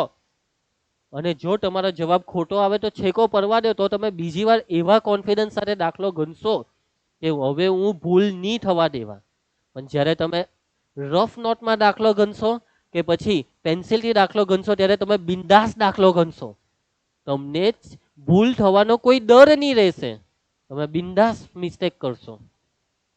તમારું કોન્સન્ટ્રેશન પાવર ઘટી જશે. એટલે છેકો પડવાના સમય પારો, બોલપેનથી જ દાખલો ગણો, રેગ્યુલર નોટમાં જ દાખલો ગણો, સમય બચાવો, સ્પીડ વધારો. ફાલતુ વસ્તુ કરવામાં સમય વેસ્ટ નહીં કરો. પદ્ધતિ સમજો, નોટની અંદર દાખલાને પ્રેક્ટિસ કરવાની, રેગ્યુલર નોટમાં ડાયરેક્ટ ભભરાવો આખા દાખલા, જાતે કરો, પરવા દેવો ભૂલ, અને એ ભૂલને રિપીટ થતા અટકાવો. ચાલો નેક્સ્ટ. હજી આમાં આ બે બાકી છે સર. હા ભાઈ ખબર છે, કહેવાની જરૂર નથી. ચાલો નેક્સ્ટ. x બરાબર 2 લેતા પહેલા હું છે ને આખી રકમ જાક મેં લખી કાઢું, એટલે મારે પાનું ફેરવવું નહીં પડે. x ની 4 ઘાત ઓછા 5x નો વર્ગ, x ની 4 ઘાત ઓછા 5x નો વર્ગ વત્તા 6x નો ઘન ઓછા x વત્તા 2. ચાલો રેડી. તો x બરાબર કેટલા લેવાના છે આપણે? 2 લઈએ. x બરાબર 2 લેતા જ્યાં પણ x દેખાય છે બગરે 2 મૂકી દો કાઉન્સ આપીને. અહીંયા x દેખાય એટલે એને કહેવાય 2. આને બોલાય p ઓફ 2 બરાબર 2 ની 4 ઘાત. p ઓફ 2 બરાબર 2 ની 4 -5 અહીંયા x આવ્યો કાઉન્સ આપીને 2 નો વર્ગ વત્તા 6 x ની 3 એટલે 2 ની 3 ઘાત ઓછા અહીંયા x ની કિંમત 2 ને વત્તા 2. જુઓ આવું આવે એટલે શું કરવાનું? જોવો આ બંને બગડા જ છે, પણ આનું ચિહ્ન ઓછા છે, આનું ચિહ્ન વત્તા છે. એટલે કે બે સરખી સંખ્યા જુદા ચિહ્ન વાળી હોય તો એ કેન્સલ થાય. આ તો વસ્તુ તમે બાળપણમાં કરી જ છે, તમે કેન્સલેશન વાળી વસ્તુ. ઓકે, સમજ પડે છે ને વાતમાં? ચલો હવે આ 3 માં તમને કાઉન્સ દેખાય છે, તો એ કાઉન્સને ખોલો પહેલા. તો ઘાતનું સાદુરૂપ આપીને 2 ની 4 ઘાત 2 દુ 4 દુ 8 દુ 16. હવે આ 16 ઘણા શું કરે? આ 16 ને હો પછી કાઉન્સ આવે. ભાઈ કાઉન્સની જરૂર શું છે? આ 16 ની ઘાતમાં હવે કઈ નથી, 16 ની સાથે કોઈ નથી. હવે આ -5 એટલે હવે આ 2 ના વર્ગને કાઉન્સ આપવો પડે, કેમ કે સાથે -5 છે. એટલે જ્યાં જરૂર છે ત્યાં કાઉન્સ આપો, જ્યાં જરૂર નથી ત્યાં સમજો કે હવે અહીંયા જરૂર નથી. એ સમજવું પડે તમારે. 2 નો વર્ગ એટલે +4 વત્તા 6 2 નો ઘન એટલે 8. હવે એમ કે સર ઘાત તો અયુગ્મ છે, 3 અયુગ્મ માઇનસ લખો. અલા ભાઈ આ -2 નથી કે તમારે યુગ્મ ને બધું ચેક કરવાનું આવે. પછી તું 2 નો ઘન પ્લસમાં જ છે, બધું ટેન્શન જ નથી. પ્લસ હોય તો ટેન્શન જ નથી. હવે 16 સાથે કોઈનું સાદુરૂપ થશે? હા તો 16 ઓછા 5 કરી નાખો. એ બેટા કોણ બચાવે તમને? આવું બધું જ વિચારો. પહેલા ગુણાકાર થાય, પહેલા કાઉન્સ ખુલે. કાઉન્સ વગરનો 16 છે, બીજું કોઈ છે કાઉન્સ વગરનું? ના, એટલા 16 બેઠા. આ ઓછાનું ચિહ્ન, હવે આ ગુણાકાર કહેવાય. આ બેનો તે પહેલા કાઉન્સ ખોલો. 5 ચોક 20, પછી આ વત્તા, અહીંયા આ ગુણાકાર કરો કાઉન્સ સાથે. 8 છંગ 48. હવે અહીંયાથી તમારે જે રીતના આગળ વધવું હોય તે તમારી રીતે. પણ નોર્મલી સરખા ચિહ્નનું પહેલા પટાઈ દેવો સરવાળો. આ બે વત્તા વાળા 16 ને 48 થશે 64. ને આ -20 બેઠા ને હવે આ બેની બાદ બાકી કેટલી થાય? 44 ને 64 મોટા એટલે વત્તા 44. સમજ પડે છે વાતમાં? સમજ પડશે ને? સમજો યાર, તમે યાર લોચા નહીં મારતા. ચાલો નેક્સ્ટ. હવે x ની કિંમત -2 મૂકી દઈએ. x બરાબર -2 લેતા જ્યાં પણ x દેખાય -2 મૂકી દેવો.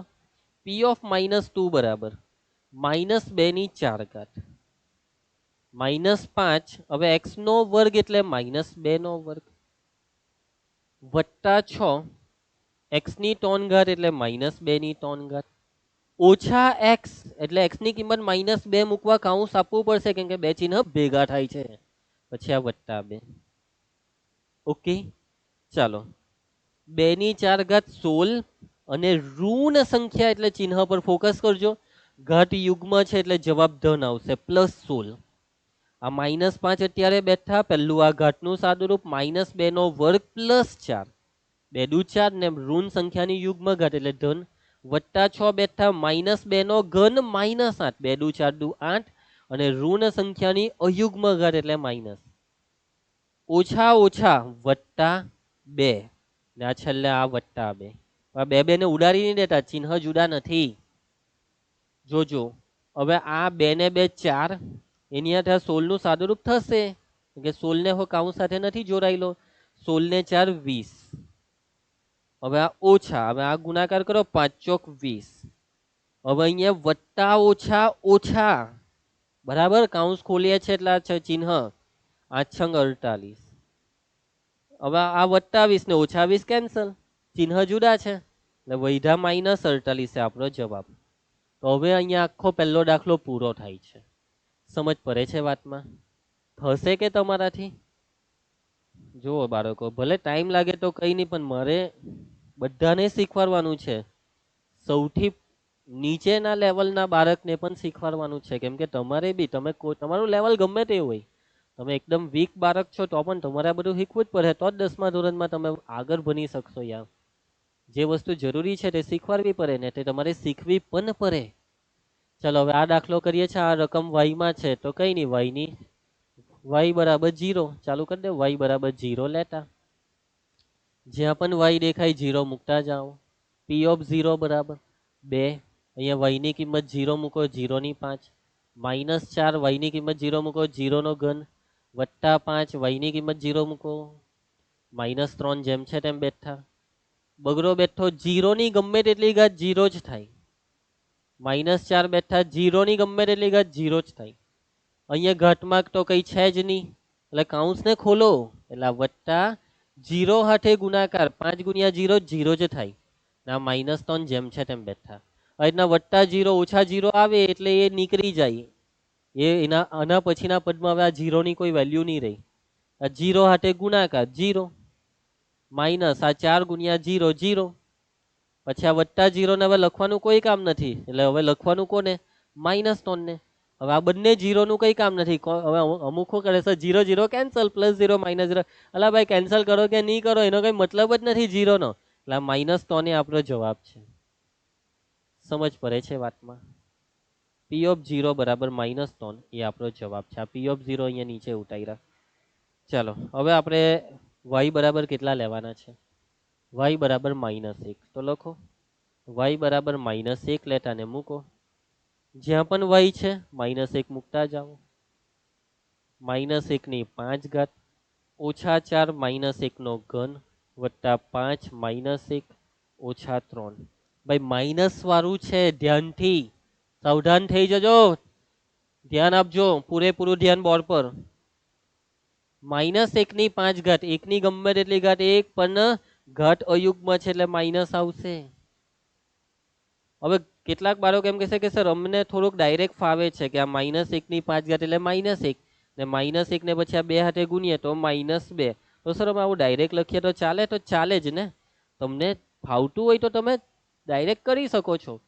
મારે તો અહીંયા તમારા જેવા જેટલા બી બાળક છે તમે બધા તે બધાને ધ્યાનમાં લઈને બનાવવાનું છે. એટલે કે જે વિદ્યાર્થીને થોડુંક સ્ટેપ બચાવીને ડાયરેક્ટ લખતા ફાવે છે તે લખી શકો. આ સ્ટેપ છે એમાં 2 નો વર્ગ 4 ને 5 ચોક 20 મીન્સ કે આ સ્ટેપ તમે નહીં લખો ડાયરેક્ટ આ તમને લખતા આવડે છે, તમે એટલું તો ડાયરેક્ટ કરી શકો છો તો કરો ને ભાઈ. પૂરેપૂરી છૂટ છે ભાઈ. ચાલો આ -4 બેઠા. -1 નો ઘન -1 કેમ કે ઘાત અયુગ્મ છે. અહીંયા ઘાતમાં કઈ નથી એટલે કાઉન્સને ખોલો, ચિહ્નને જોવો, વત્તા ઓછા ઓછા ગુણાકાર 5 એકા 5 ને -3 બેઠા. અત્યારે સમજ પડે છે. આ કાઉન્સને ખોલી. હવે આમાં જો આ ગુણાકારમાં માઇનસ નું ચિહ્ન બહાર આવી જશે ને પછી ગુણાકારમાં 2 એકા 2. હવે આ રીતના ઓછા ઓછા વત્તા 4 એકા 4. આ બેનું પટાઈ દેવો. ચિહ્ન સરખા એટલે સરવાળો 5 ને 3 8. કેવા 8? ઓછા 8 કેમ કે બેવનું જ ઓછા છે. હવે જો અહીંયા તમને આનું ફાવતું હોય તો -2 વત્તા 4 એટલે +2 વત્તા 2 ઓછા 8 એટલે -6. ફાવશે આવું ડાયરેક્ટ? નહીં ફાવે તો આવી રીતના કરો. એટલે આ બેનો સરવાળો -2 ને -8 એટલે -10 ના વત્તા 4. ચિહ્ન જુદા, બાદબાકી 10 માંથી 4 જાય તો 6. 10 મોટા એટલે -6. ભાઈ તમારા પર છે થોડુંક. હવે તમને થોડુંક તો ડાયરેક્ટ ફાવવું જોઈએ. તમે હવે 10માં છો એ પ્રમાણે. ચાલો કઈ નહીં. નેક્સ્ટ. હવે y બરાબર 2 લઈએ. y બરાબર 2 લેતા મૂકી દઉં. જબી y છે તા 2. p ઓફ 2 બરાબર અહીંયા 2 કૌંસમાં 2 ની 5 ઘાત ઓછા 4 2 નો ઘન વત્તા 5 2 ને ઓછા 3. ચાલો ભાઈ સાદું રૂપ. 2 બેઠા 2 ની 5 ઘાત 32 થાય. જોઈ લો 2 દુ 4 દુ 8 દુ 16 દુ 32. ઓછા 4 બેઠા પહેલું કાઉન્સનું સાદું રૂપ થાય ભાઈ 2 નો ઘન 8. અહીંયા કાઉન્સ ખુલી જશે કેમ કે ઘટમાં કઈ નથી કાઉન્સની ઉપર એટલે વત્તા 5 દુ 10 ના ઓછા 3 જેમ છે તેમ બેઠા. ખ્યાલ આવશે? હવે આ ગુણાકાર કરો. કાઉન્સને ખોલો. 32 દુ 64 ઓછા 8 ચોક 32. આનું કરી નાખો. આનું થશે સાદુરૂપ 10 ઓછા 3 વત્તા 7. 10 મોટા છે. 64 ઓછા 32 એટલે 32. 64 મોટા એટલે વત્તા 32 ના વત્તા 7 જેમ છે તેમ 32 ને 7 39. આ જવાબ. સમજ પડે છે વાતમાં? p ઓફ 2 બરાબર 39. એવી રીતના અહીંયા p ઓફ -1 છે -6. ઓકે પડશે સમજ? ચાલો એના પછી હવે y બરાબર -3 લેવાના છે. ચાલો તો મૂકવા માંડો. જ્યાં બી y છે ત્યાં -3. 2 -3 ની 5 ઘાત ઓછા 4 -3 નો ઘન વત્તા 5 -3 ઓછા 3. ચાલો સાદુરૂપ આપીએ છીએ. ધ્યાન આપજો.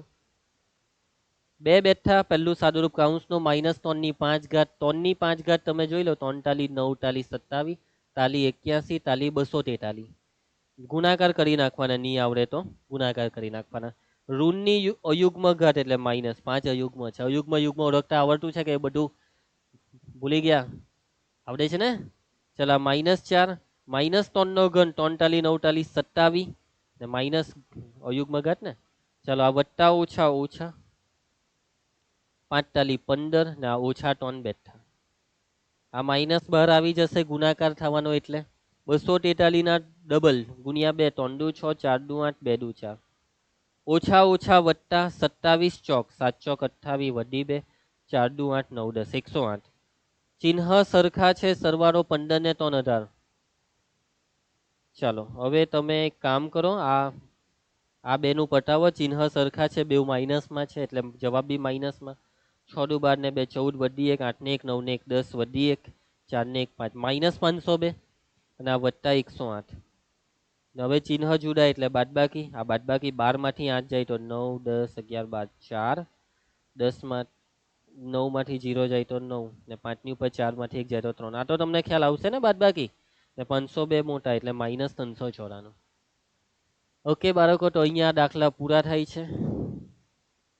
આ છેલ્લો દાખલો હતો. આવા ઘણા બધા દાખલા તમને હોમવર્કમાં આપવાનો છું. બધા દાખલાની પ્રેક્ટિસ કરો. આ વસ્તુ જરૂરી છે. આવા સાદુરૂપમાં બાળક લોચા મારે છે અને એ લોચા અટકાવવા હોય તેના માટે પ્રેક્ટિસ કરવી પડે. પ્રેક્ટિસ એ હદે કરવી પડે જ્યાં સુધી તમારો જવાબ નહીં આવે, જ્યાં સુધી તમે વસ્તુને સમજી નથી લેતા. અને પ્રેક્ટિસ એ હદ સુધી બી કરવી પડે જ્યાં સુધી તમારી ઝડપ બી ના વધે. ઝડપ વધી જાય ત્યાં સુધી પ્રેક્ટિસ કરવી પડશે. તો હોમવર્ક જોઈ લો તમારું. હોમવર્કની અંદર આ સ્ટાર્ટિંગના બધી સિમ્પલ વસ્તુ બહુપદીની ઘાત લખો ને સહગુણક લખો દરેક પદના. આ તો બહુ સિમ્પલ છે. તમને મસ્ત રીતે આવડશે. આ 10 દાખલા એના જવાબ બી આપેલા છે. જવાબ ચેક કરવા માટે આપેલા છે. કે જેથી તમે તમારા જવાબ ચેક કરી શકો, કંઈ ભૂલ નહીં પડે. ક્વેશ્ચન નંબર 2, આમાં સહગુણકને અચર પદ લખવાના છે. આ રકમ સૂચના વાંચજો, એના બી આ જવાબ તમને આપેલા છે આ કોષ્ટક સ્વરૂપે. એના પછી પ્રશ્ન 3, સુરેખ દ્વિઘાત ને ત્રિઘાત નક્કી કરવાનું છે.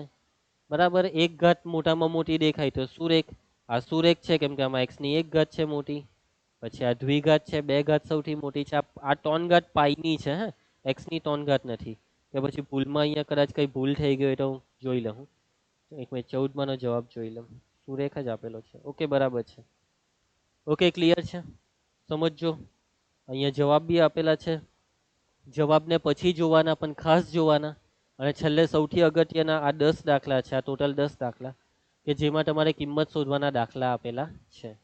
આ x ની જેટલી બી કિંમત આપી છે તે બધી મૂકીને જવાબ લાવવાના છે તમારે. બરાબર છે. અને આમાં આ જે દાખલો છે અપૂર્ણાંક વાળા છે, પણ મેં તમને અપૂર્ણાંકનું સાદુરૂપ કેવી રીતના થાય તે બધી પ્રેક્ટિસ કરાવી છે. તો ટ્રાય કરજો. તકલીફ પડે તો હું બેઠેલો છું, હું તમારી સાથે જ છું. થોડાક હાઈ લેવલના અઘરા દાખલા પોઈન્ટ વાળા બી આપ્યા કે જેથી તમને બી ખબર પડે કે તમારું લેવલ કેટલું છે. તમને આગળ કીધેલું તે પ્રમાણે તમારે પહોંચવાનું અહીંયા છે, પણ હું તમને પહોંચાડીશ અહીંયા સુધી પહોંચવાની તમને મહેનત કરાવવા કે જેથી અહીંયાથી અહીંયા જે પહોંચવાનું છે બોર્ડની પરીક્ષા માટે તમને બહુ લલ્લું ઈઝી લાગશે. બરાબર, એટલા માટે. ઓકે, તો આ તમારું આજનું હોમવર્ક. આના જવાબ બધા આપેલા છે, જવાબ ખાસ ચેક કરજો. આની સાથે આપણો આ લેક્ચર નંબર 4 પૂરો થાય છે. બેઝિક મેથ્સની અંદર ટોટલ 7 લેક્ચરમાંથી 4 પૂરા થાય છે. હવે બસ 2 લેક્ચર, 5, 6, 7, ઓકે, હજી 3 લેક્ચર બાકી છે. હવે 3 લેક્ચર જે આવશે તેમાં તમારું, એટલે આ વીકમાં તમારું બેઝિક મેથ્સ પૂરું થઈ જશે. હવે નેક્સ્ટ લેક્ચર આવશે બુધવારે ને પછી આવશે ગુરુવારે. બરાબર, તો પ્રેક્ટિસ કરજો દાખલાની ખાસ. લેસન કરશો તો જ તમને ખબર પડશે તમને કેટલું આવડે છે, તમારા જવાબ આવતા છે કે નથી આવતા. કઈ બી તકલીફ પડે તો કમેન્ટ બોક્સમાં કહી જ દેવાનું, કમેન્ટ કરી જ દેવાની, કઈ બી તકલીફ હોય. અને તમને જો વ્યવસ્થિત સમજ પડી ગઈ હોય તો એ પણ કહેજો કે હા સર, અમને મસ્ત સમજ પડી ગઈ છે, જેથી અમને પણ ખ્યાલ આવે ને. ડીપીપી ખાસ એટેન્ડ કરજો. ડીપીપીમાં બહુ વધારે પ્રશ્ન નથી આપતો, 10 પ્રશ્ન આપેલા હોય છે, પણ એ 10 પ્રશ્ન તમે એટેન્ડ કરશો, એ 10 પ્રશ્નની એક્ઝામ આપશો તો અમને ખબર પડશે કે તમને કેટલું આવડે છે, એટલા માટે. ઓકે, ચાલો તો મળીએ આના પછીના નેક્સ્ટ લેક્ચર નંબર 5માં નવા ટોપિક સાથે. ત્યાં સુધી દરેક વિદ્યાર્થીઓને બાય એન્ડ જય હિન્દ.